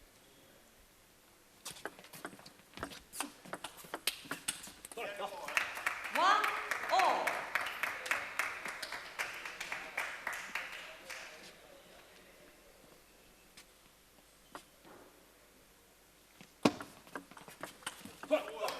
One, two. Nice read on that service there.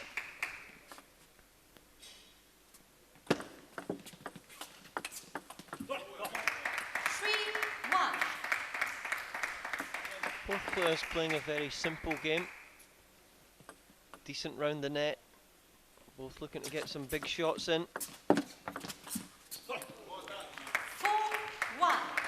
The last time these two met, of course, was back in round 1 with Chien-An coming out on top 3-1. 1-5. Well, you don't get much more on the line than that forehand flick from Mattias Karlsson. 1-5.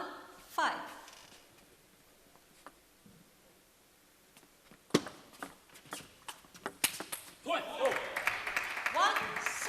You think you've hit a great little greasy spin up, and then that happens. Scud. Off it goes.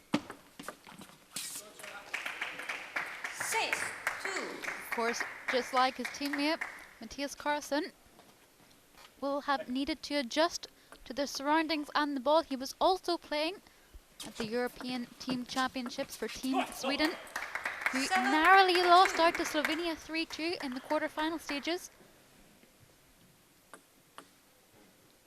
I wonder if having a short pimpled rubber means that there's less variation, less changes between each ball. I wonder. We'll have to have a chat with them over dinner later on. 4-7.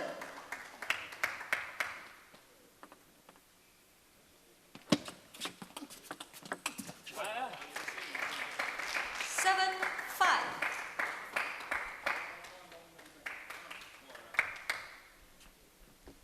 7-5.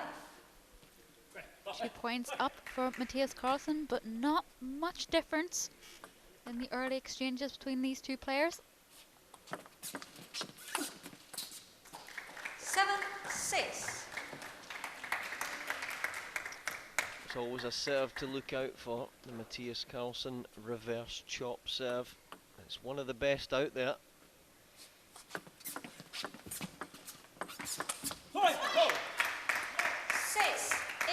Difficult for some players to get right underneath the ball when they choose to do the reverse service. 6-9. 9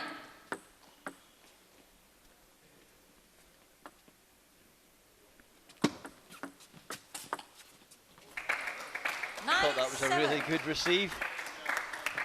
Amazing how Chien-An was able to rip through that one. Karlsson will be aiming to get one of these two services. And there it is, the change. It's been going to the backhand the whole time, and then on a big point suddenly changes it. Thinking clearly. 8-10. Well, since he missed out on playing 2 matches in round 3. He'll want to try to get back up the leaderboard, get his individual ranking rocketing back up towards the top.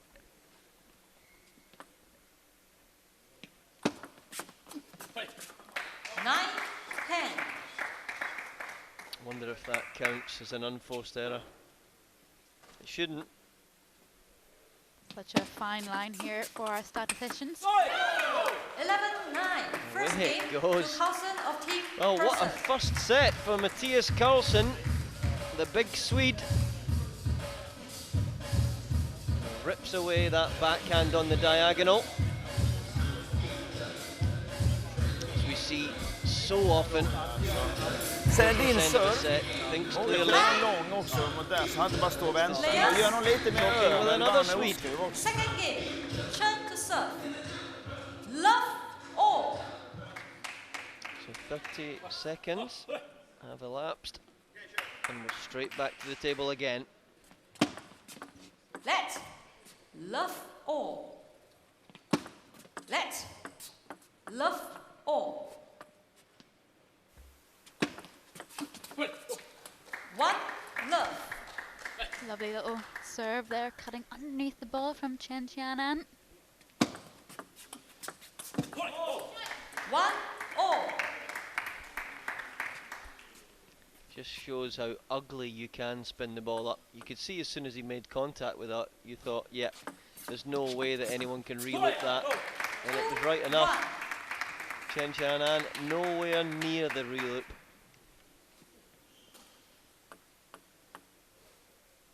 So the scores at the moment, Team Persson 11, 3. Michael Mays' team to 4.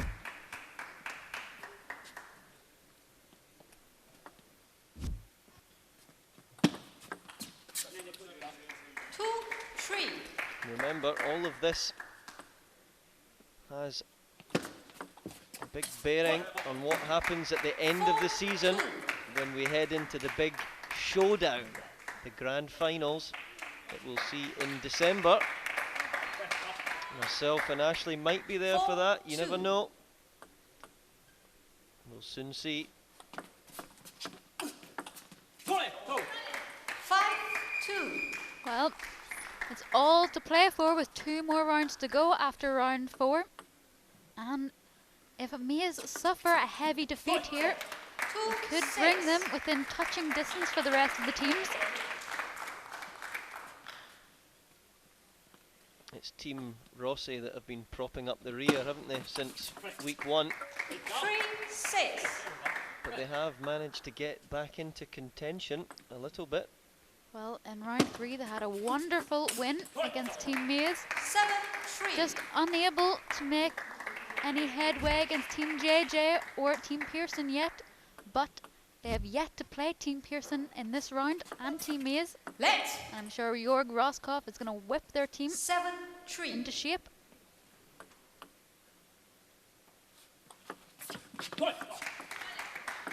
That is such a good service delivery. It looks like such a simple serve, but the high toss reverse chop serve, not too many players use it. 4-8. Portugal's João Monteiro, perhaps, one of the best out there.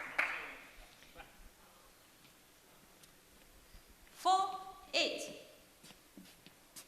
As ever, you guys and girls can write in on Twitter to @AshleyGiven or @GavinRumgay_TT.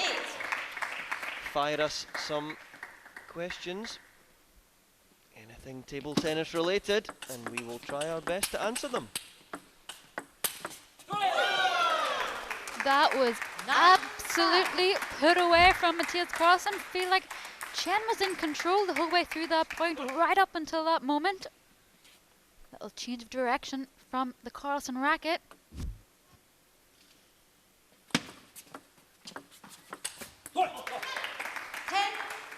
You notice again, as he's developed this 5-point game lead, the different speeds that he flicks at. It really is world class. There's another different one.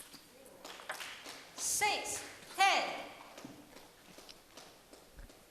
So that edge ball reduces The game chances to 4. 11-6. Second game to We've all Karlsson been there, of Team we've all Persson. served right Match off the break. table and 1 down onto the minute. Taraflex floor. I can assure you it doesn't feel good.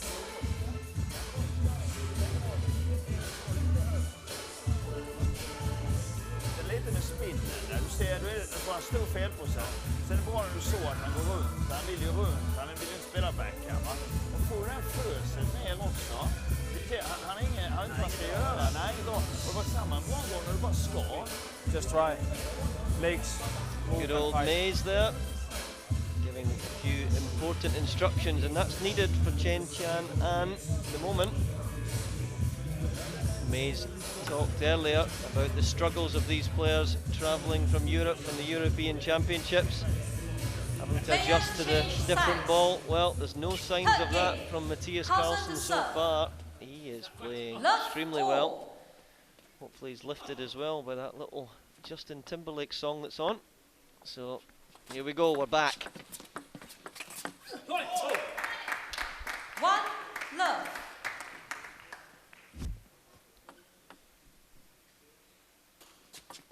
Let 1 love. Love 2. The easiest way to get that serve back is to take it with your backhand, isn't it? In the way that that serve's curling.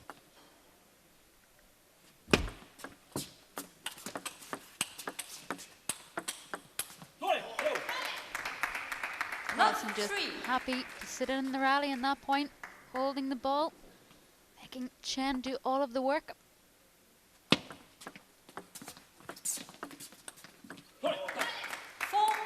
Unlike Chen to push back a half-long ball, usually he's straight in.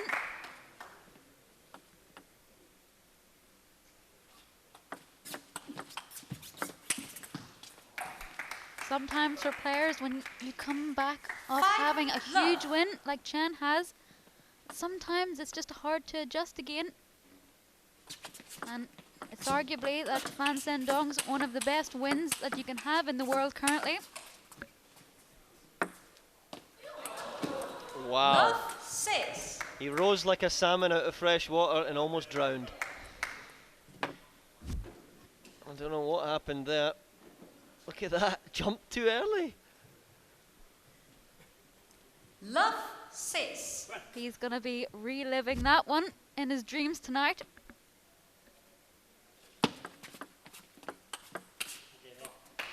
One 6.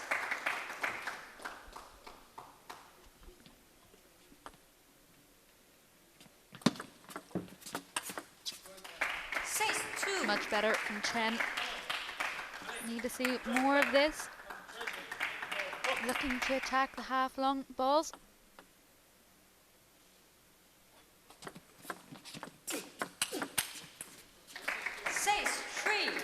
Such a difficult mix when Mattias goes from the heavy spin to the slap after that.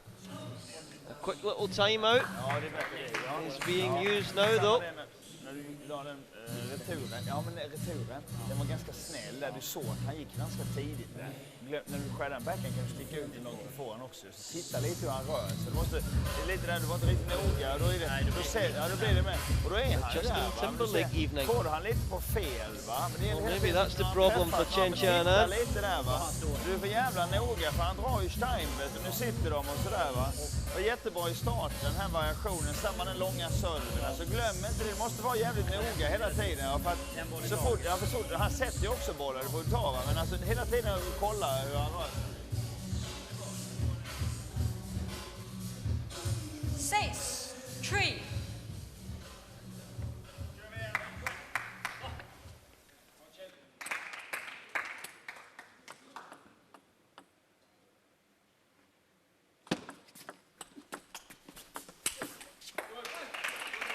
Better response from Chen. Looking to attack, looking to be aggressive. Such a powerful forehand if he gets it in. 4-7. Just seems to be a little bit hesitant when the ball pops up half long.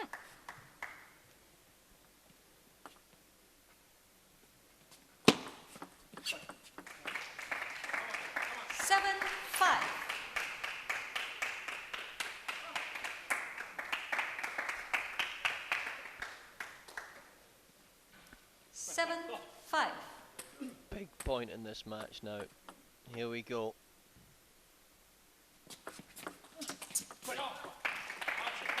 Just over 11 minutes remaining of this 24-minute match. Amazing how things can change so quickly. You can be leading, it looks like 3-0. Suddenly you're back at 2-1, and it's all to play for.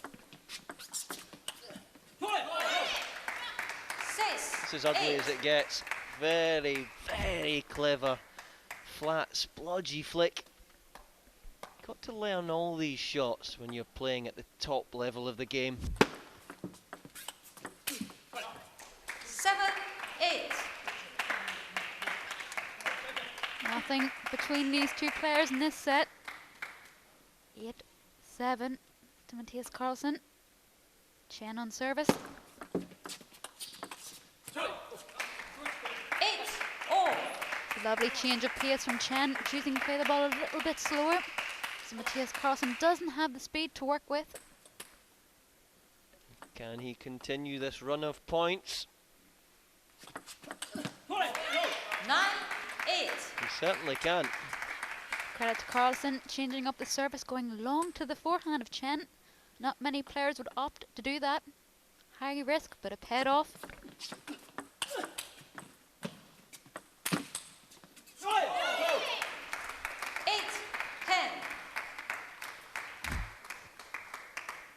There's extreme skill on that as well, having the short pimple. That's not easy 8-10. to run in and squelch that. A lot of players at home thinking that pimples is the answer. If one side is weaker, well, you tell Mattias Karlsson that one. His forehand is as strong as anyone's. The level of skill needed to play with short pimple on the forehand is extremely high. 10-all. How easy did he make that one look? I mean, come on. Stepping in, jumping onto his right foot. Sudden death point.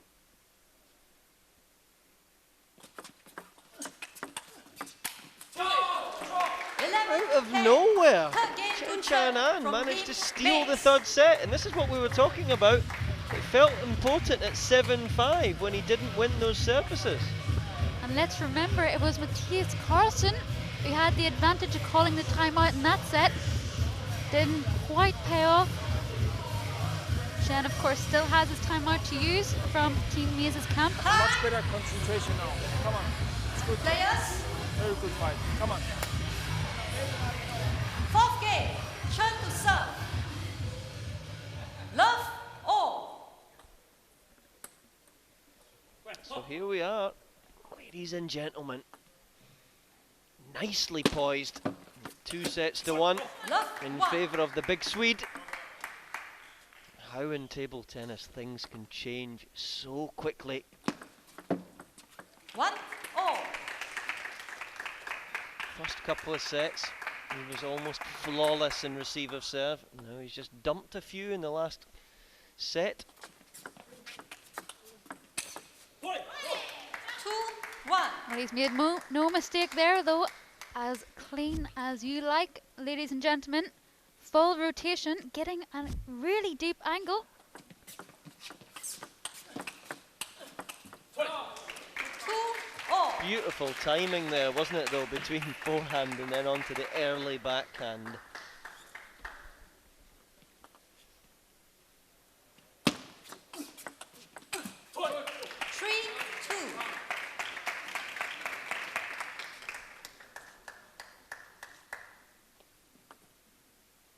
Low he is, standing for that receive of serve. 2-4. Tough to get that edge back. Even if you could predict that was going to be an edge, it would still be tough. 2-4.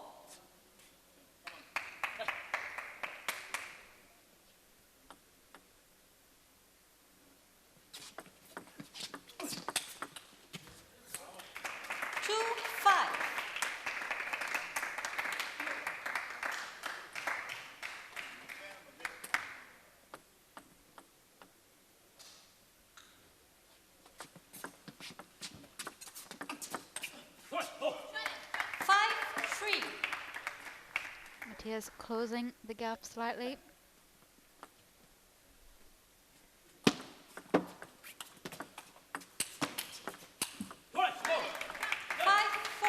Some good holding play there. Keeping the racket high.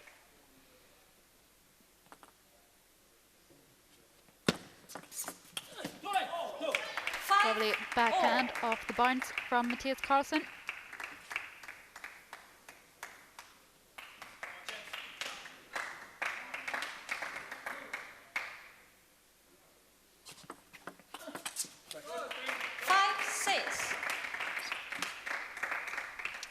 Whether you're a local league player or you're an elite player like this, the hunting the half-long serve, this has to be a part of the game that you look to do.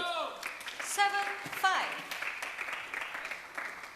It means that you take the game to your opponent. It means that they are passive. It means that you're proactive and you're dictating the game. That's what table tennis is all about. You can't be reactive.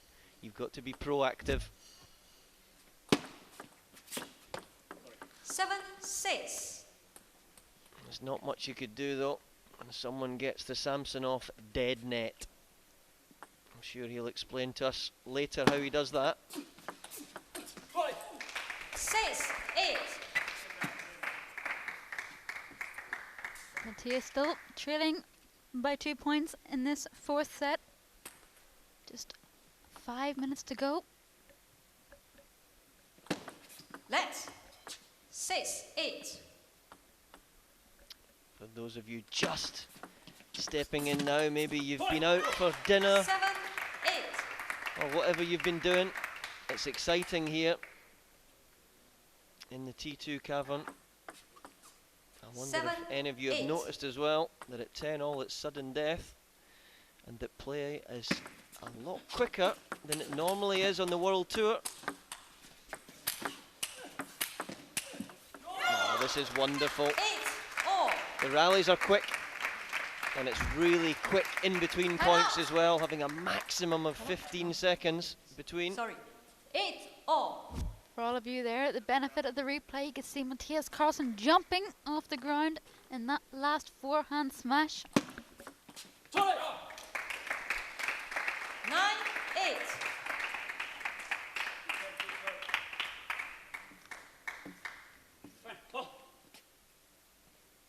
A little combien, yep, come on.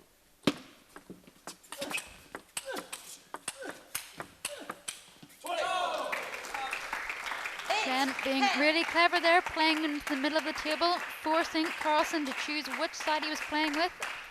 Off balance slightly, and Jorgen Persson just scratching his head, going, how is he 2-0 up, was he? Now it's 2-1, 10-8 down. Chen's pegged him back.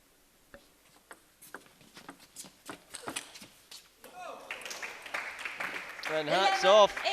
That's another strong finish to the set from Chien-An.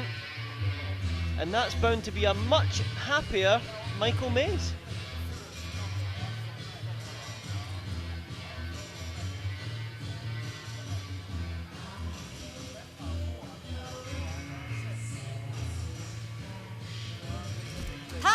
Focus. Good, Chen. Very good. Come back. That's it. Don't leave him hanging. There we go. Karlsson to serve. Straight back in. Love 4. This is beautifully poised again. 2 sets all. The big Swede in service. 1 love. Momentum. That's what you need in table tennis. Get that early lead. Get out of the blocks. Like all good greyhounds. Love 2. Well, you were saying an early lead is important, and more so in this game with only just over 2 minutes left. It's unlikely we'll get a game unless Mattias races here with the lead. So this should be the last set that we see. So whoever's leading at the buzzer will pick up the point and the match win.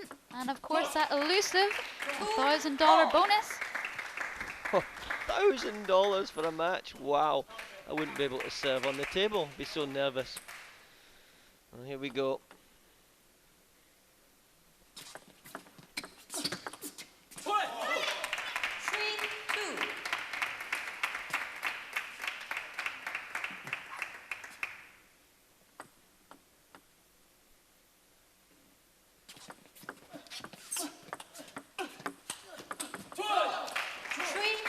Keep your eyes on the scoreboard and also keep your eyes on this match.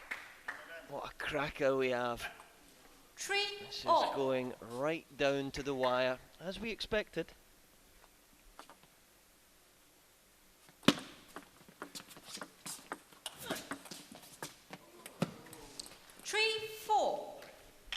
Woof.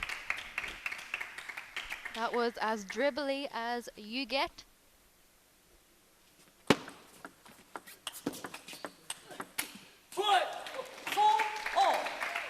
Net off on that occasion. His luck ran out there.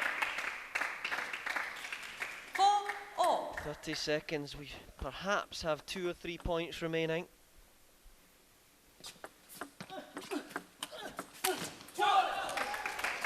He's on one leg there, and running away from the table was Chien-An.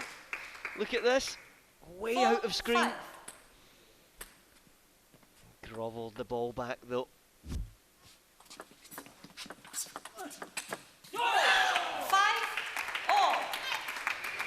Fitting, there's the buzzer. Right.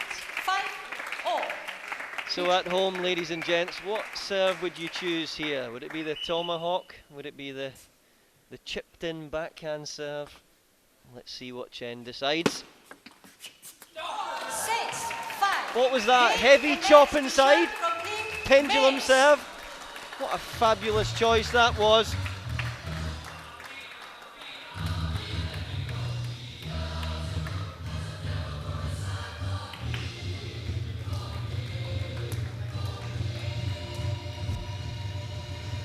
So there it is, confirmation of a 6-5 lead in that final set to get over the line for Chien-An to reduce the score to 7 to Mays and 12 to Team Persson. There's still all to play for here after that really slow start from Team Mays, being 8 love down.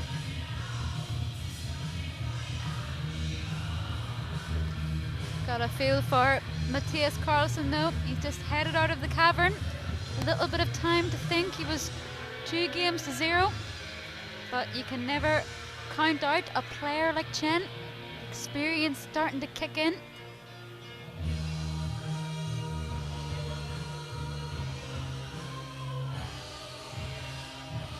Very similar on the stats there. So Team Mays and Team Persson nicely poised. So the battle we just saw, Chien-An from Team Mays won by 1 point in the last game. 我们来谈一下，开始的时候啊，你打得不错，可是为什么第3、第4局的时候呢，会失手了一点？前面2局我自己感觉自己节奏上的变化比较慢一点，然后比较慢进入状况。对，在第3、第4局开始调整节奏之后，静下心来打，就是慢慢追回来。我们来谈最后一盘的时候，那个 kill 那个 game point last point 的时候，为什么你觉得是不是运气呢，还是什么？为什么你会赢呢？最后 kill 中的时候是自己在发球的时候，自己知道了对方怎么打，然后就是专注于那个落点打吧，对。So every point counts here, and every single game is very important in T2 Asia Pacific Table Tennis League. And for Chien-An, he really did it for Team Mays to sort of close the gap on Team Persson. But what will happen next? Well, only time will tell. We'll find out after this break.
Welcome back to the T2 Asia Pacific Table Tennis League. We're moving into the second last match of this fixture. As of right now, Team Persson is still in the league, while representing Team Mei's, hoping to bring it back, is Feng Tianwei, Singaporean sensation, versus Team Persson's Xu Xunyao. Let's allow Xunyao to choose the color on the coin. 什么颜色? Black. She wants black. Well, is it going to be black? No, it's red, so Tianwei gets to pick where to serve. 开球哪一边? She wants to pick the right side, Feng Tianwei versus Shi Xuanyao. Well, what will happen? Let's find out.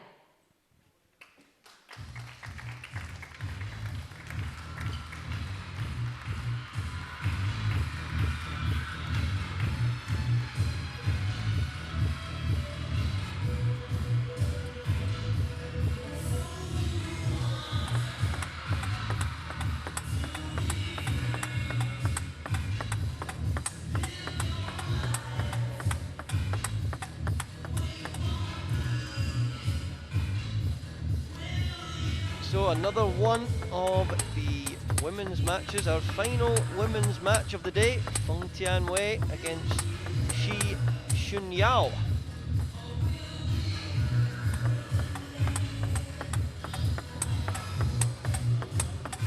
Feng Tianwei, currently ranked at 4 in the world, has been as high as 2, and she managed to lead the Singapore women to world team gold over China. And Shi Xuanyao of China here, again, no ranking. We don't know where she's going to come in at, but that means absolutely nothing. She's going to be top 20 in the world like all Chinese women are. And it's Izami of Malaysia who is back in the best seat in the house. First game, Feng of Team Mei's to serve. Love all.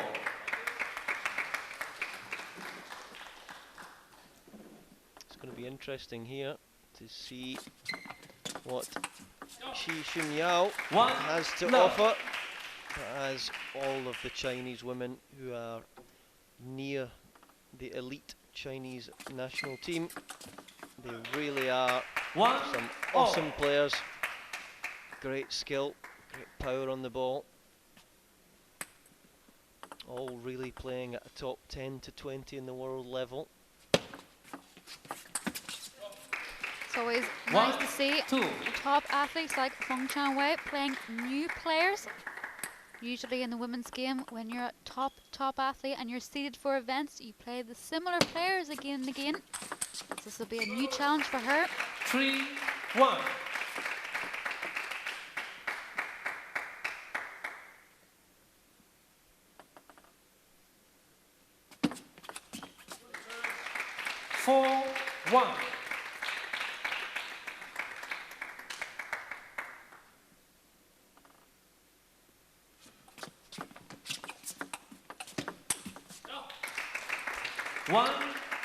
Over lunch earlier on, we were able to watch Feng Tianwei practice, and she was working a lot on forehand movement, getting that lovely turn in before she delivered the racket.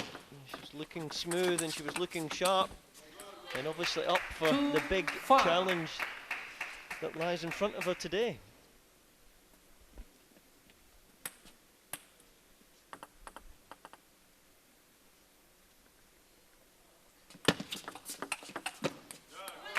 Lovely backhand over from Xuanyao. Playing some lovely open stuff are these two players.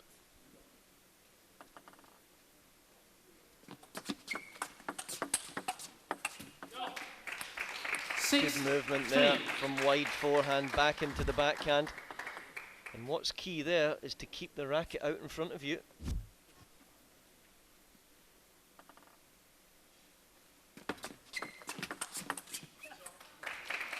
It's a little bit different from the other Chinese athletes we're used to seeing. She stands a little bit upright in the chest.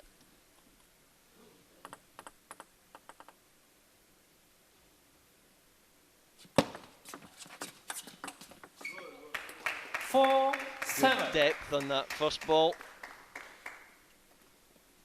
Jorgen looking a little bit tired, needing his little afternoon nap possibly.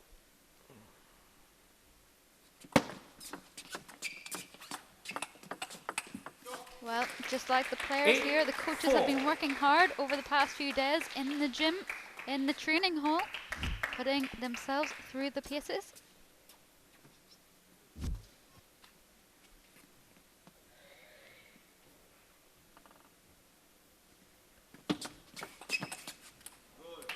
That's a nice little banana flick out, making it look like she was going to go to the wide forehand. At the last second, touching more around the left-hand side of the ball.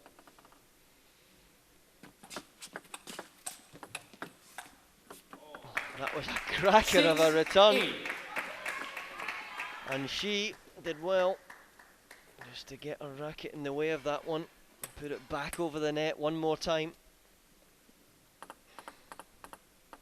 So that's been almost 4 minutes now, and we've still not completed the first set.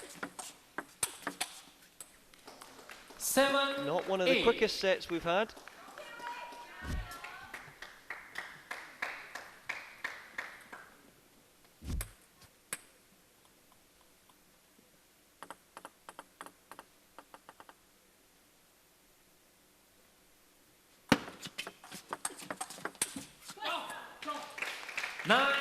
Okay, from Feng, keeping aggressive and positive, playing her own style and not getting sucked into the other player's style. It's very important when you can keep on top of your own game.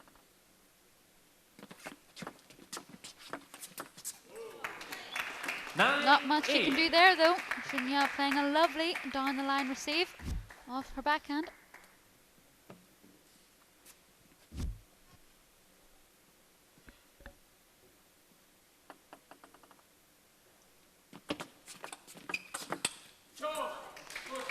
Lovely smooth reloop there, coming from the racket of Feng Tianwei.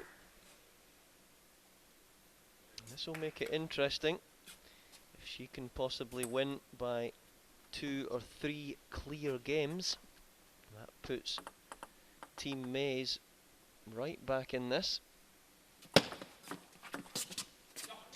11-8, first game to Feng. Well, maybe this was a tactic from Michael Mays, holding off 2 of his strongest players in Feng Tianwei and Timo Boll, who's coming up in the last men's match next.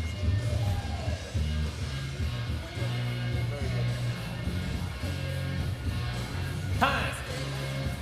Too fast. Yeah. Maybe you can make with downspin, so not so fast she can flip. Please come back. Come on, just continue.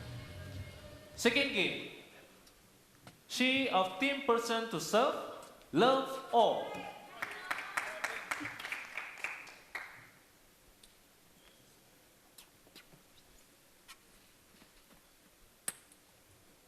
So Chien-An back in with her 2 service deliveries at the start of the second set.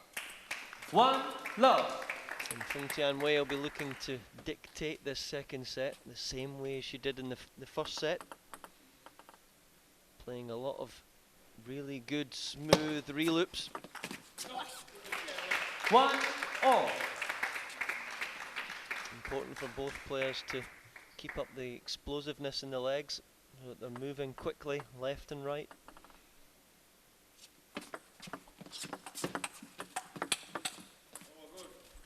One, 2.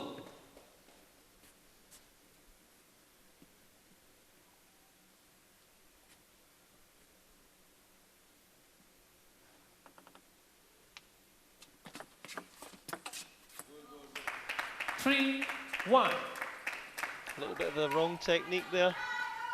It's a little bit off balance when she went to play that backhand. Just needed to take her time a little bit, rushed it maybe slightly.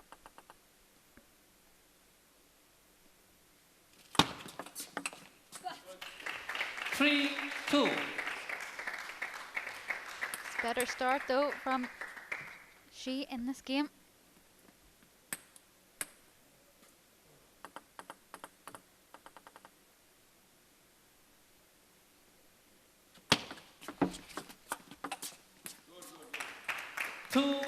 4.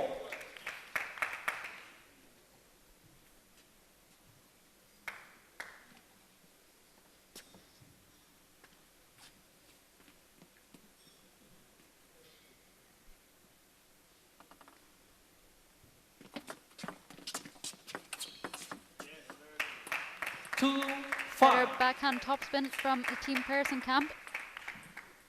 Looking to be more aggressive, try to get in more.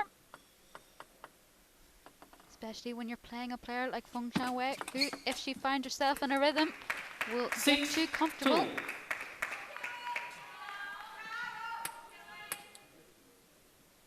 Some big shouts from the knowledgeable crowd.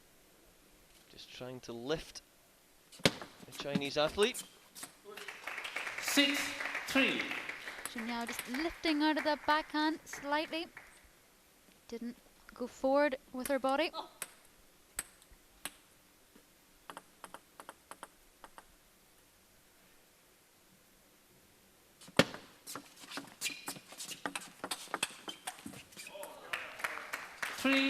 Better backhand placement from Xiaoyuan. Really finding her own game here. Taking the lead 7 points to 3 in the second set.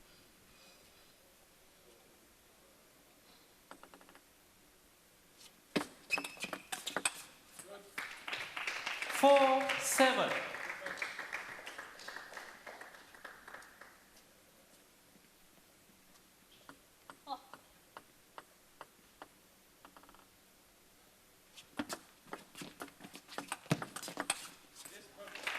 It's a lovely wide forehand retrieve from Feng Tianwei. Really extending her arm right out to the ball. She's never heavy on her feet either. She gets out there, it's explosive but light on her feet at the same time, and it's very tough to achieve that.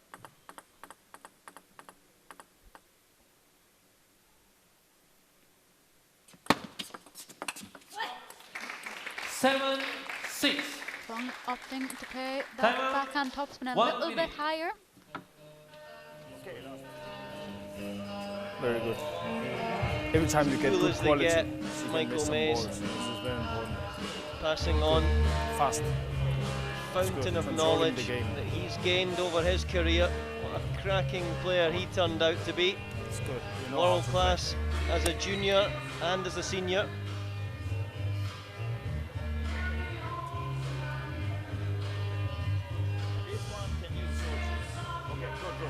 Persson using nearly the full timeout there. 7-6. Trying to urge his player over the line. Has the advantage of serve.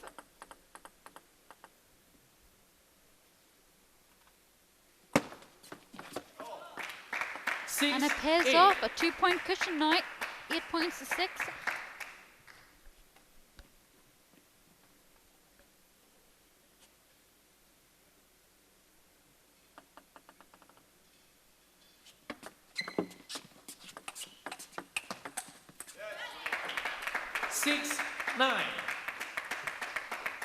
Better placement from the Chinese athlete, playing into the middle area of Feng Tianwei. Just not getting enough space to deliver her lovely crisp forehand. 9-7.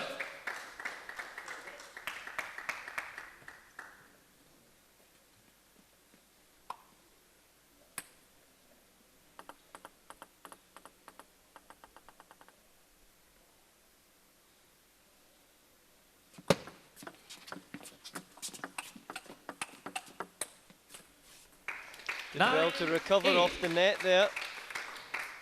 Reactions, really quick reactions they were to adapt. Feel the ball back on and continue for another couple of shots. So hats off to Feng Tianwei there. If she can win the second serve in receive, she'll be doing well. And there she has, she's done it. So now she's favourite to get to a 2-sets-to-love lead. Let's see then if she can capitalise.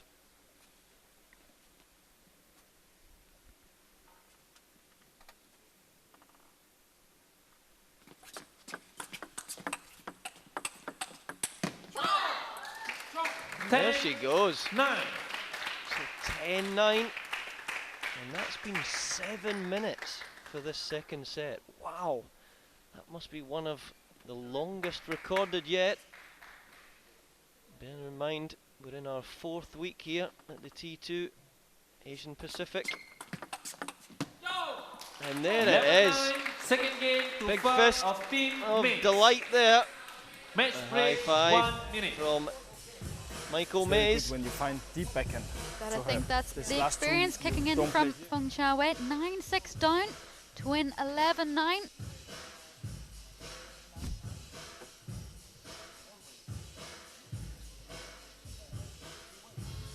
this, yeah? Yeah. You go with backhand to backhand, after it's okay, but sometimes you can, yeah, you can control. Backhand, and then fast here with forehand. This is good. Very good. So always out after, okay, good. And then from beginning, service change, good, yeah, okay, come on, okay. Player Chen side. Third game. Feng of Team Mays to serve. Love all.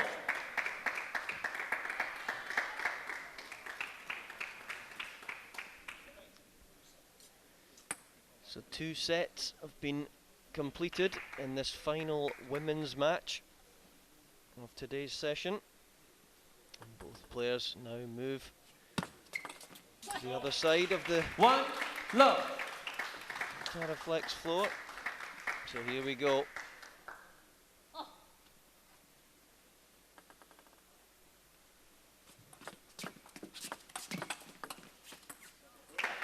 One all.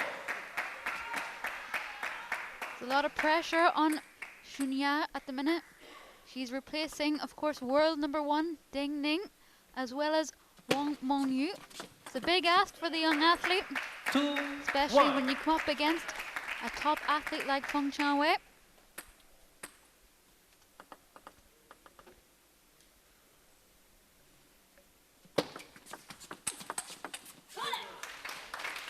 Two all.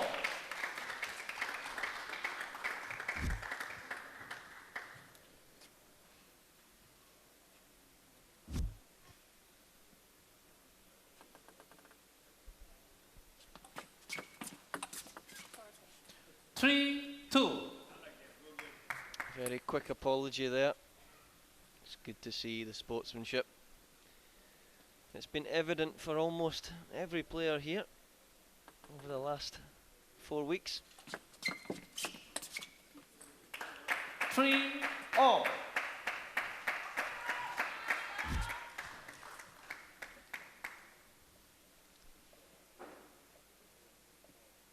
Ball just arriving a little bit deeper than Feng was thinking.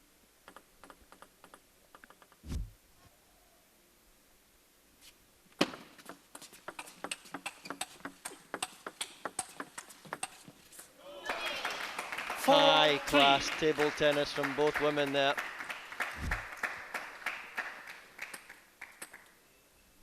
Chien-An did really well there to get out wide to the forehand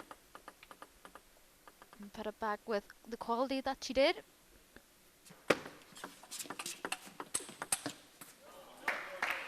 Three, five.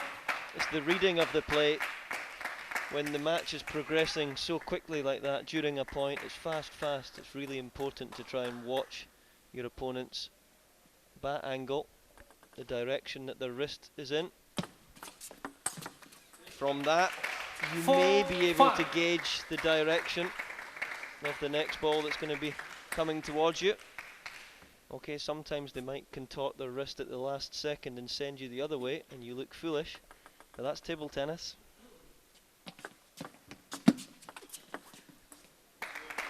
Six, four.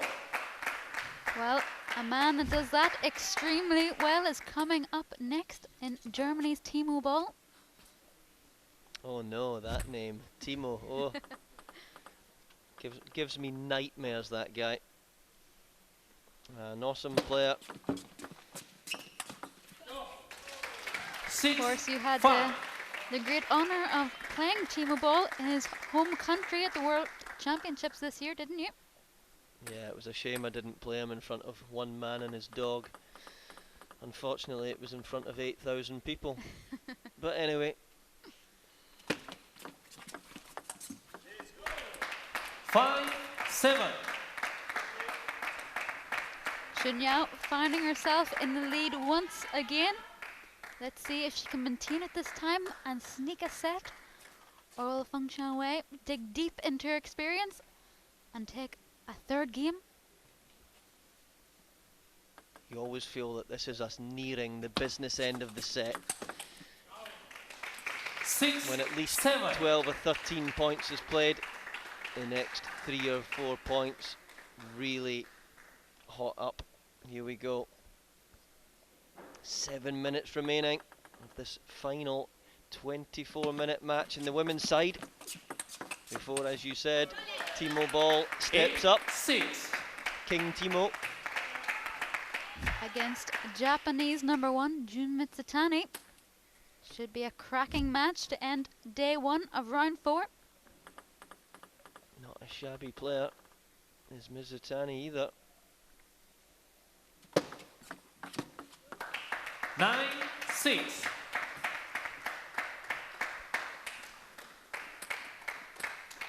Well, we've seen this scoreline before in the last set. Let's see if Xiaoyuan can close this game out.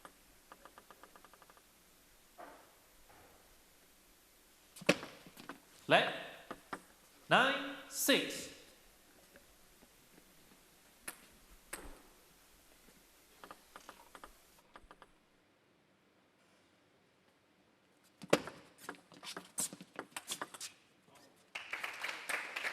Seven, 9.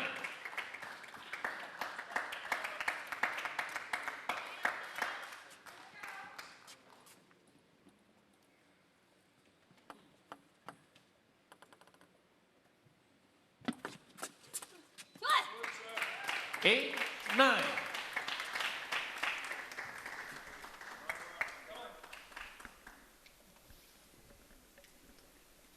Michael Mays there, pensive. Display.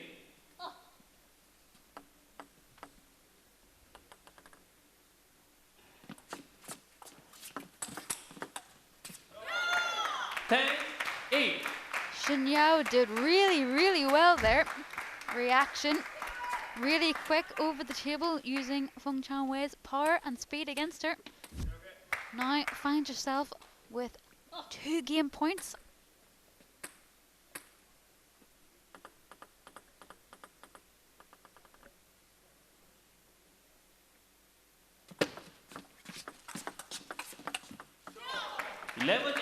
Third game to she of Team Persson. And there it is. Hats off to the Chinese woman who has raced back into this one. Ball coming back. Very good, very good. Xiaoyuan. Service also changed.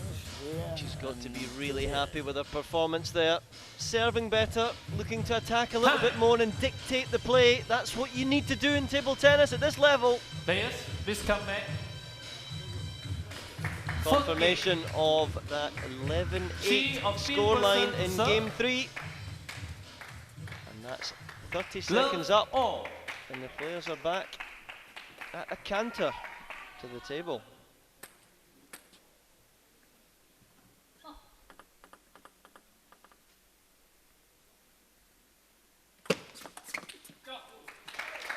It's a lovely response from Feng Tianwei, turning crisp rotation into the ball. It's a lovely forehand put away.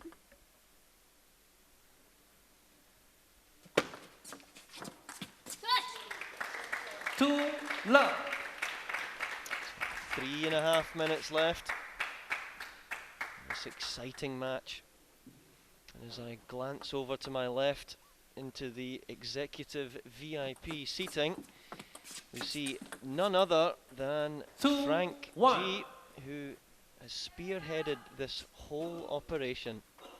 He's the founder and he's the chairman of this T2 Asian Pacific League. And what a wonderful job he's done. It's great to see him sitting over there, relaxed and enjoying what he's managed to put on. Yeah, such a nice gentleman, making his way around the cavern today, speaking to absolutely everyone on his path. Making sure all the players are comfortable and happy, which of course is the key here in T2.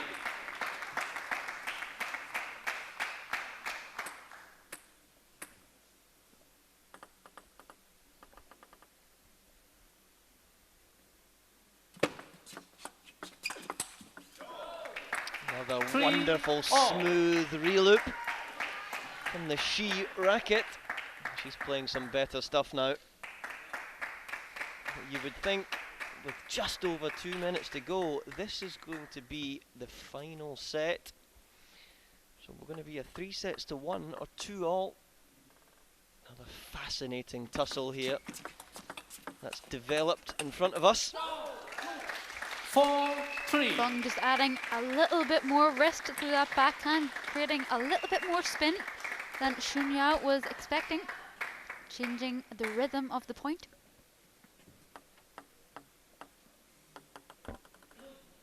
Interesting change of serve from the middle. 4-all.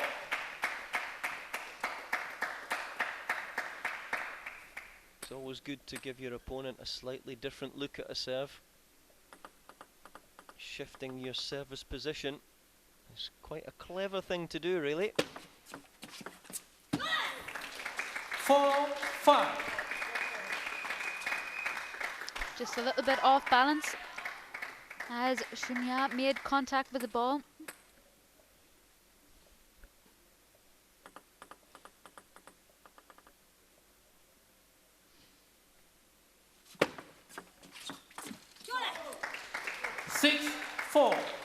No acceleration, and that always results in the ball clipping the net and not going over. Just not using enough of her legs there to try to generate the power needed. Same mistake as before when she went in for the backhand receive. It's not paying off, she's not getting around, and she's off balance. I don't like seeing players going round as far as that too often to play that backhand flick. Credit to Feng though, she played that serve a little bit wider. And sometimes Xiaoyuan may have already decided that's the receive she was going to make and didn't adapt. We've seen it time and time again here, both at T2 and in the World Tour. Don't preempt on receive of serve. We'll tell you that. Time's up. And lots of others tell you that as well. Game and there we go. Of Team Mace. Thoroughly deserved win for Feng Tianwei. 3 games to 1, and she's going to be delighted with that one. Pressure was on her to try and reduce the deficit. And a nice tap on the back from Michael Mays himself. Really pleased there with the #1 woman in his team. Let's just have a little look back on some of the match highlights. See what you can pick out of this one. It's a lovely composure throughout the match from both players though. A lot of positives and a lot to work on for the young Chinese athlete, but she is young, she's got many years to improve.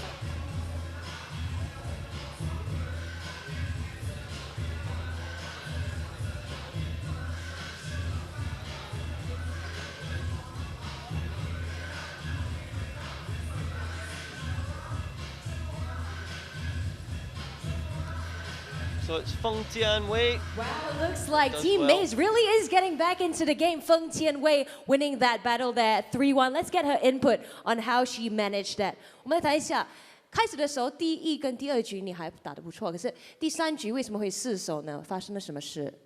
因为第3局可能对方在战术上有一点变化，自己没有及时跟上。Okay, so what Tianwei says is that her opponent changed her pattern of play in the 3rd game, which is why she lost the 3rd game. And as for the 4th game, well, timeout, and the score went to Feng Tianwei, a sensation from Singapore. She's actually 5-time Commonwealth champion, has been flying solo since 2016, but still shining as brightly on the international stage. More to come from Feng Tianwei here in T2 Asia Pacific Table Tennis League. Next, we have 2 superstars in their own rights battling it out in the final match of this fixture. Timo Boll going up against Jun Mizutani, so don't go anywhere.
Welcome back to T2 Asia Pacific Table Tennis League, moving into the last match of this fixture. Well, Team Persson is still in the lead. However, teammates seem to be coming back into the game in the latter half of this fixture. We have Timo Boll going up against Jun Mizutani. Before we move into this final match, let's ask Timo a little bit on the European Team Championship that he just won with Germany. Are you well rested enough? You know, you traveled so far all the way from Germany here to Malaysia. Are you well rested? Are you ready?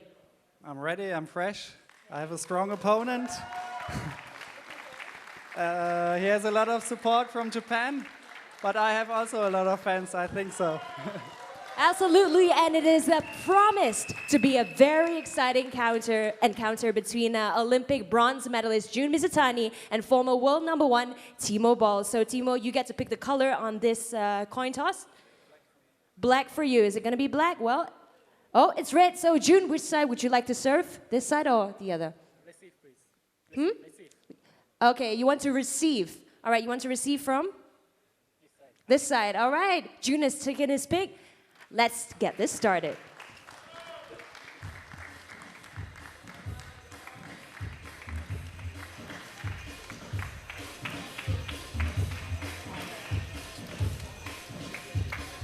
So here we go. We're back for the final match of this evening's session. And what a wonderful match in store. Germany's Timo Boll against Japan's Jun Mizutani. It doesn't get much better than this.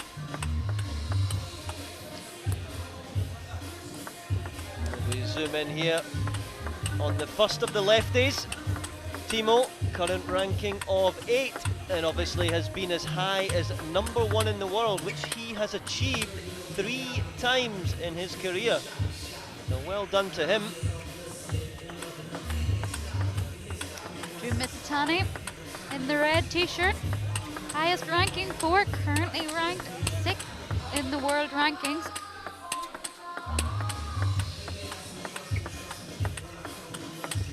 Should be a great matchup here. And Karul Hizami of Malaysia is back in the best seat in the house. Ball of teammates to serve. Set a little puff of the cheeks from Jun. I'm sure both players are absolutely right up for this one. Here we go. So it's Timo to lead in with his trademark reverse serve.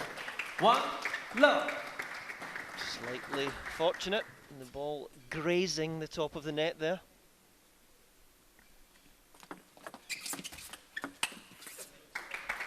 Love 2. Well, Gavin, you were here in round 1 where these two players faced off against each other. How was that battle? Yeah, that was another cracker, and it was Love 3. Jin Mizutani that managed to win in the kill zone. The final point, managed to win 5-4 in the kill zone to win 3 sets to 2. So hopefully we have another very similar scoreline. That's going to keep us all right on the edge of our seats. Well, I think everyone at home wants that and everyone in the crowd, but Michael Mays certainly doesn't want that. He finds his team 3 points down to Team Persson. He's hoping his man, Timo Ball, can get them back level and maybe just clinch that victory. 2-4.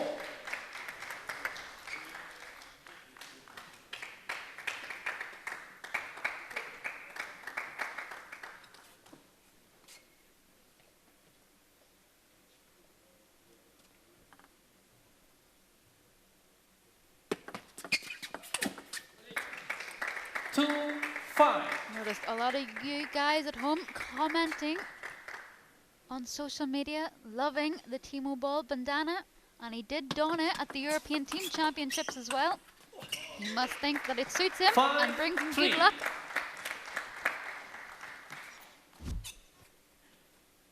Again, if any of you guys or girls want to fire questions across to us, you can do that on the social media channels, preferably Twitter, at Gavin Rumgay TT or at Ashley Given.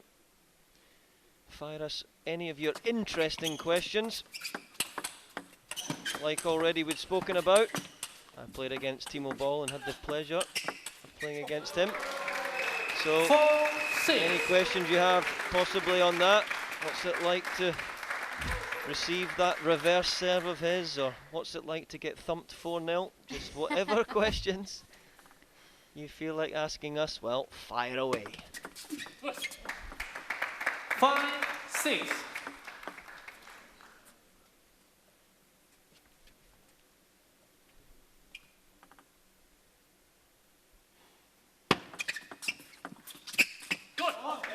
It's a lovely service from Mr. Kenny. He's got great services and great link up with his action shots following. You can see here it's Team Persson 13, Team Mays 10. You don't need a mathematician to work out that if Timo was to win this by 3, it would leave Team Mays absolutely delighted to come out of this with a draw. So this first set, hugely pivotal in the context of this whole team match. 8-6. Service error from Timo Ball. That rarely happens. Get that down in the stats.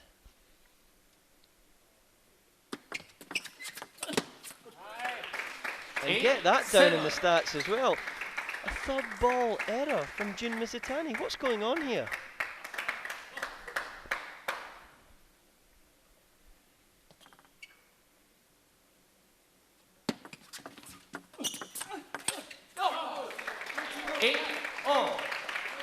Everyone at home could admire just how agile Timo Ball is at the age of 37, getting around that middle ball, creating the space needed.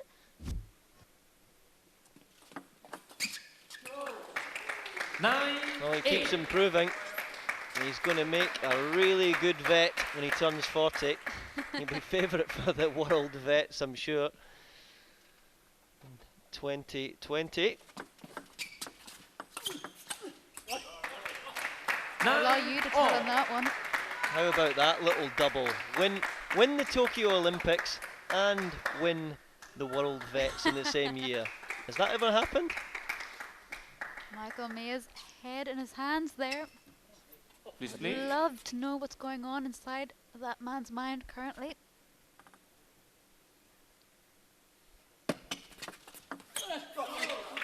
That's a nice little flick out there. Business end of the set. Look to be proactive. We've touched on that before. The second of his service deliveries now for Jun.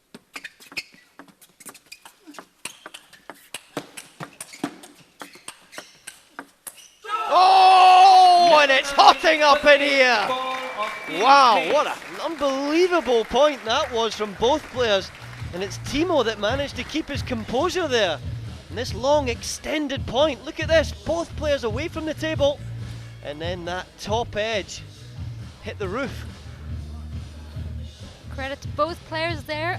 Such a physical point, setting up this match perfectly. Just loves table tennis, doesn't he, Timo? Second game, Mizutani of Team Persson to serve. Love all. I like the mind games at the start of the match as well. Our MC saying, oh, you're a bit tired, you know, you've had a long journey, how are you feeling? I'm feeling great. I couldn't feel any better. I feel about 21 years old.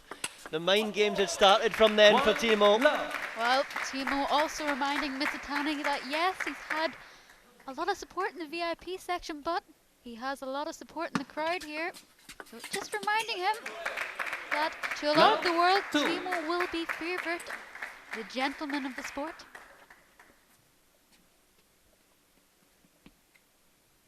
So it's Jun that gets off to the better start. That's a wonderful touch there. Coming in, caressing round the right-hand side of the ball. With that backhand receive. 3-1.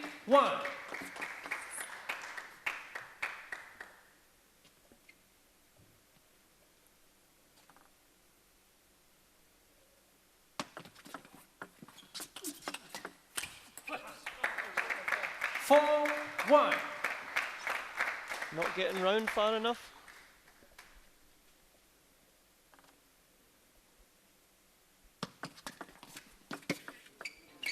A little bit fortunate there, but I mean that was such a classy shot that nobody else in here would be playing. He was able to go against the spin there. He actually touched and put his racket backwards. 2-4. I mean, there's so much skill going on here. Scary. Mizutani just did the same thing there. 3-4.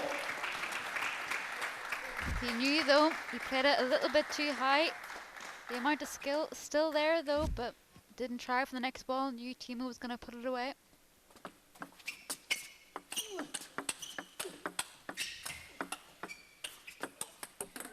His ability to just wait on the ball there. Didn't rush, waited for the ball to get a little bit lower, and then he made contact with it. Gotta think though, Mizutani did the right things. Played a few blocks, tried to get round for his forehand. Just Timo's ball bending too far around the corner. 4-5. Better though from Jun Mizutani, looking to be a little bit more aggressive. And that's what's managed to get him up the world rankings in recent years.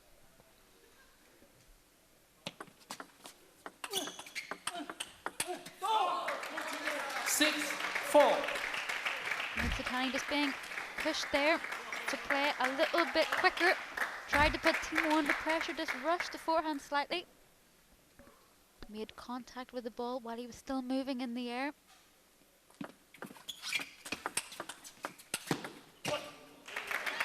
Incredible play this from both players, but must say, in particular, Timo Ball looking very sharp. Is this because he's played so many matches in the last week?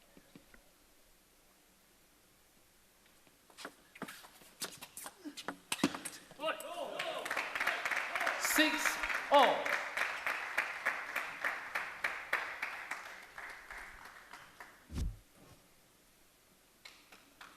Okay.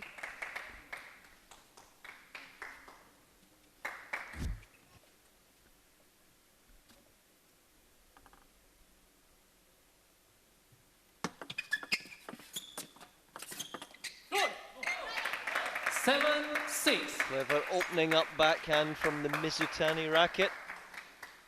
Always able to use different speeds and spins. Always makes it a challenge for the block. And what was that? Can't describe what that was.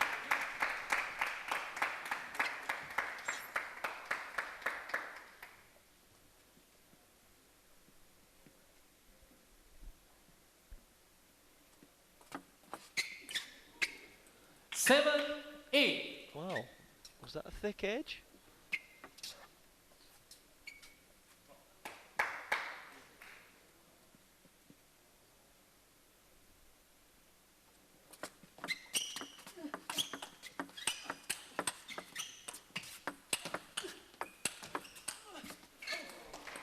Nine, 7.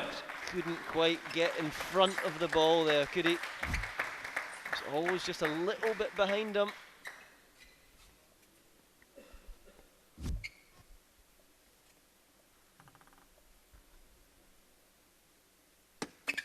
Left. 9, 7.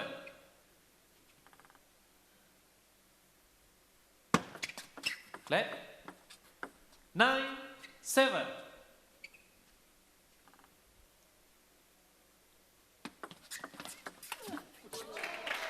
Nine, 8. Was about to compliment Mizutani there on a wonderful service placement change. But Timo, of course, was right on that one.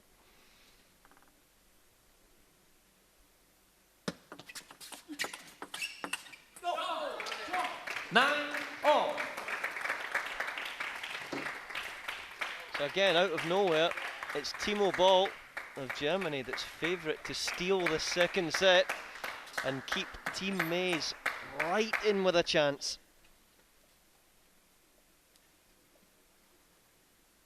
Will it be the trademark reverse serve?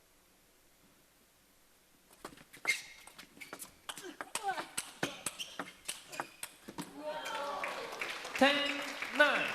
Apologies? Wow, something wasn't clean. Clever though. Initially, Timo serving a little bit half long, trying to invite Mizutani to open up. Edge. 10, all. No deuce. So sudden death now. The Japanese athlete in with his chance to serve. 7 minutes 20 for this so far. 10, all. So Timo was equal to that one. Will he be equal to this next service delivery? He certainly wasn't. So there we go, it's Mizutani that managed to lead in off his serve. And hats off to the Japanese athlete. Did really well to take that second set. Well, looking likely now that Team Persson is going to stay in front. Yeah. But then also good with the service change here. It's always make easier. The long one also maybe to middle to change little, yeah. And second is look little how he's moving. It's good, yeah. And his service, yeah. Also look that you go in and make something good. Players change side. Last words from Jürgen Persson. Ball of Make Team Mays something. to serve. Make something with the ball. Love all. Easier said than done when you're playing Timo Boll. Make something.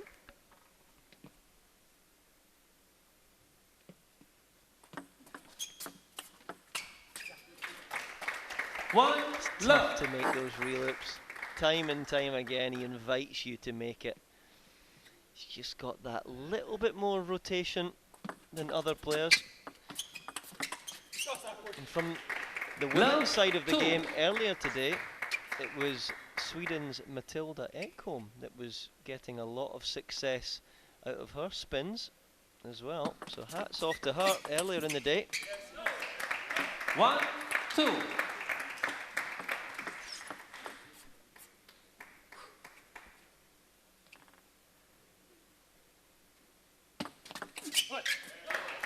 Great service placement change again from Mizutani. Less than 10 minutes remaining in this whole team match. Wow. 3-2. Backhand flick from the forehand corner. Well, that had to be a clean winner. Unfortunately, when you're playing Timo ball, of course he's going to read it.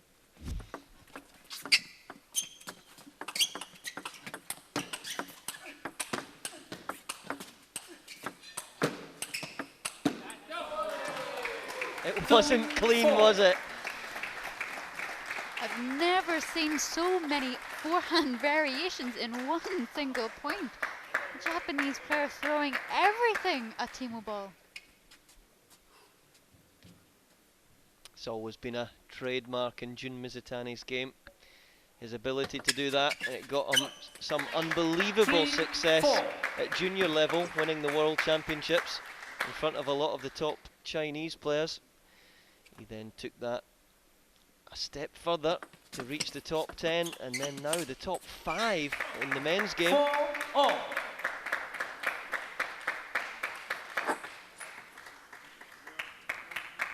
Certainly one of Japan's finest players. 4-5.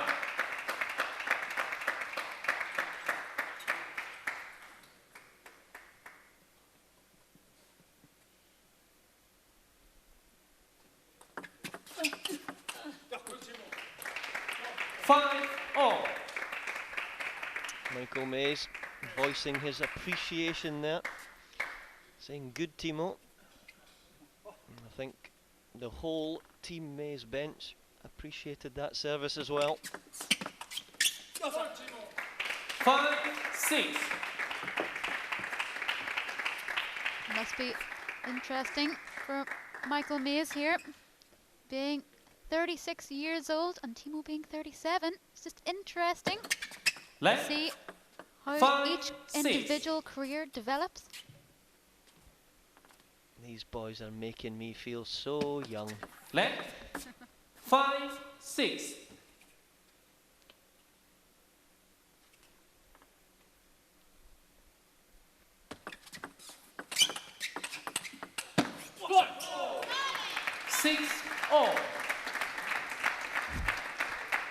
For those of you at local league level, sit back, relax, get your popcorn out and enjoy some of what you're seeing here. The variations, the changes in spin, the changes in speed. And next time you go down to your local sports centre, have a shot at one or two of these little reverse serves of Timo's. 7-6. A little bit of fortune puts Timo 1 point ahead.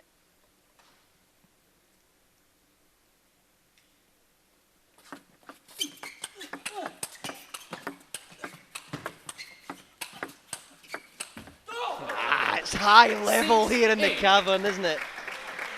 It's always nice to hear Timo being vocal. His teammate Dmitry Ovtrov from Germany said T2 has brought Timo alive.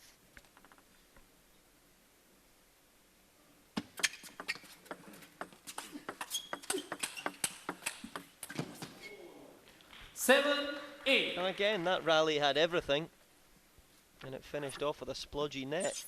But wonderful placement again from Mizutani. Not bothered that he's deliberately receiving the ball half long. He can absorb the next shot, no problem.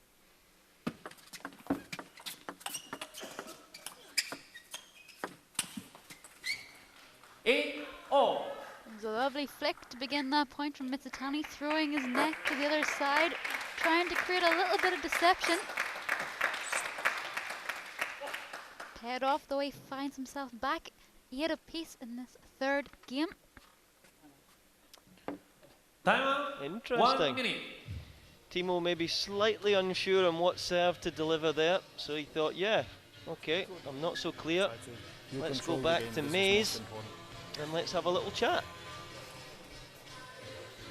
Get a new towel? Yeah. You want now? Fast. Yeah, Timo just asking for a fresh towel. Only things the first receive if you make upspin, not too Important soft. to keep the moisture Then he's at coming bay. in quite good quality. Try If you to can make avoid this wetting the ball. Then, yeah.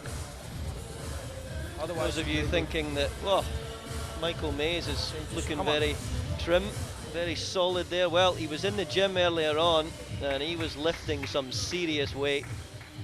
It was impressive, working hard, and that's what you need to do as a player and a coach. You need to still continue that daily grind. That work ethic is so important, not just to lose the plot suddenly when you become a coach.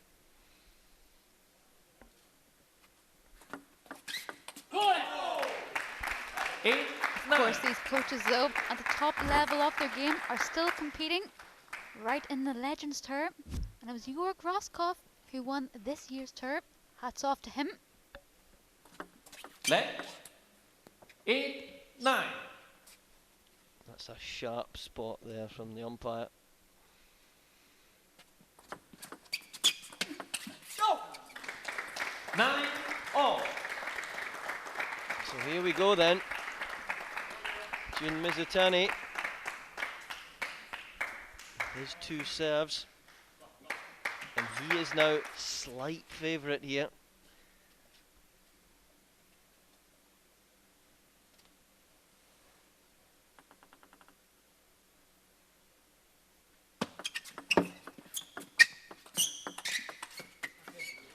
Nine, 10. Slight clip of the net there, was there? Yeah, just causing the ball to deviate a little. Even a slight clip of the net can cause a lot of damage.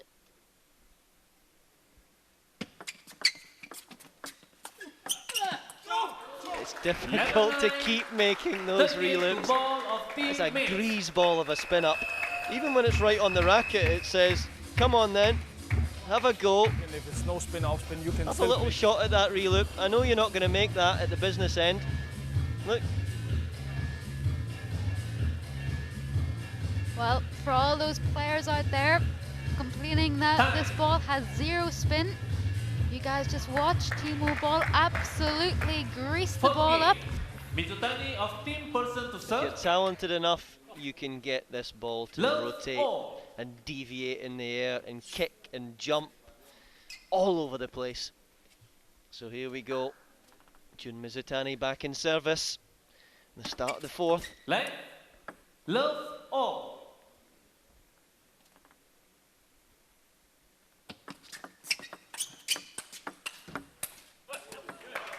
One, love.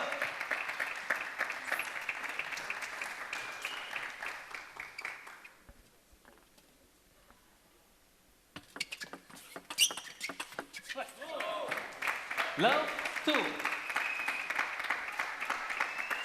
Well, it's Mizutani that's raced out of the blocks in set number 4 with only 2 minutes 30 seconds remaining. This should be the last set. The buzzer could go down. 2.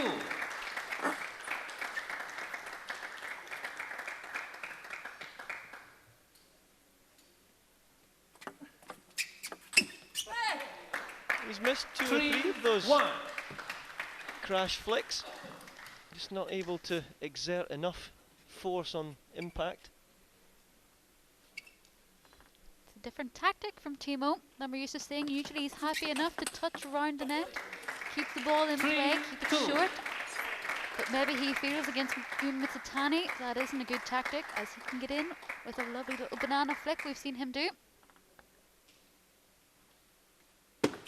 Leg, 3, 2.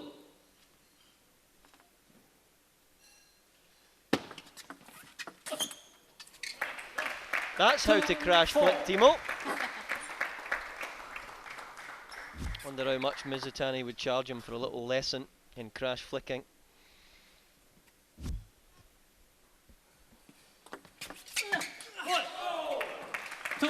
Lovely inside-out forehand from the Japanese player.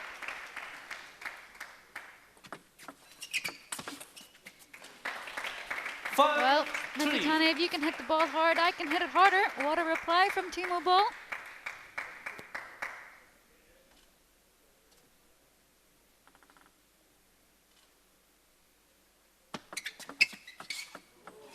Five, 4.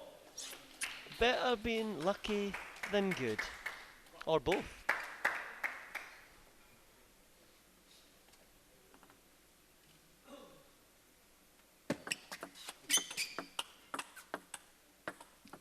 Let.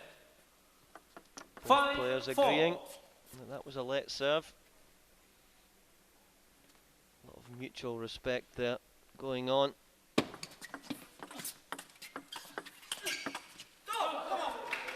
5-all. Just focused on the quality there on that shot. Look at that, he was forced out wide. Just made sure that he arced the ball up nice and deep.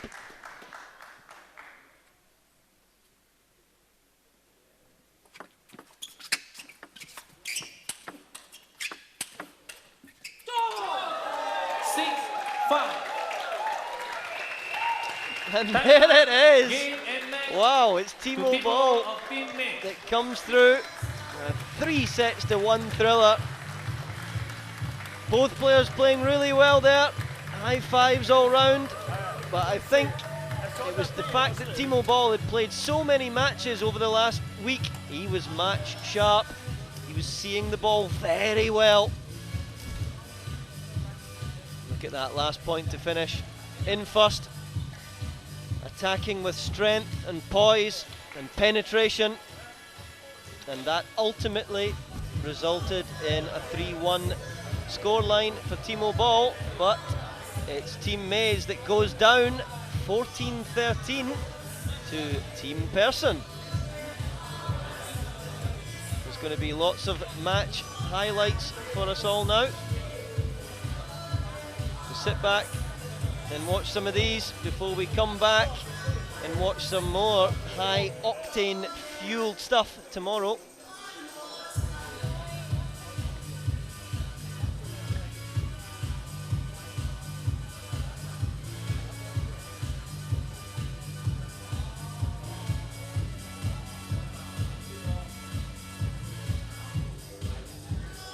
Some more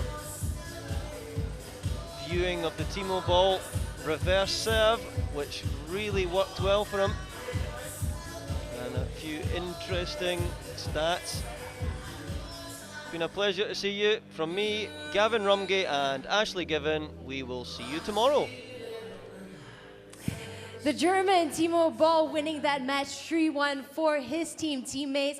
Unfortunately, it's not enough for his team to secure the win today. You know, we know winning more games is what you were aiming for, but what made today's battle so challenging for you? Especially the opponent. He's one of the best players in the world. And I just saw the statistics. I had a lot of luck. I think he had not one net ball, so I had many. So maybe this was the key. Let's talk about the dramatic end to the last set. You know, it's just a 1-point margin that you won. So what led up to that? Yeah, in the end I was hurrying up, and I was down, and I had nothing to lose. Some net rollers, so I was quite lucky to win the last set and bring the game home.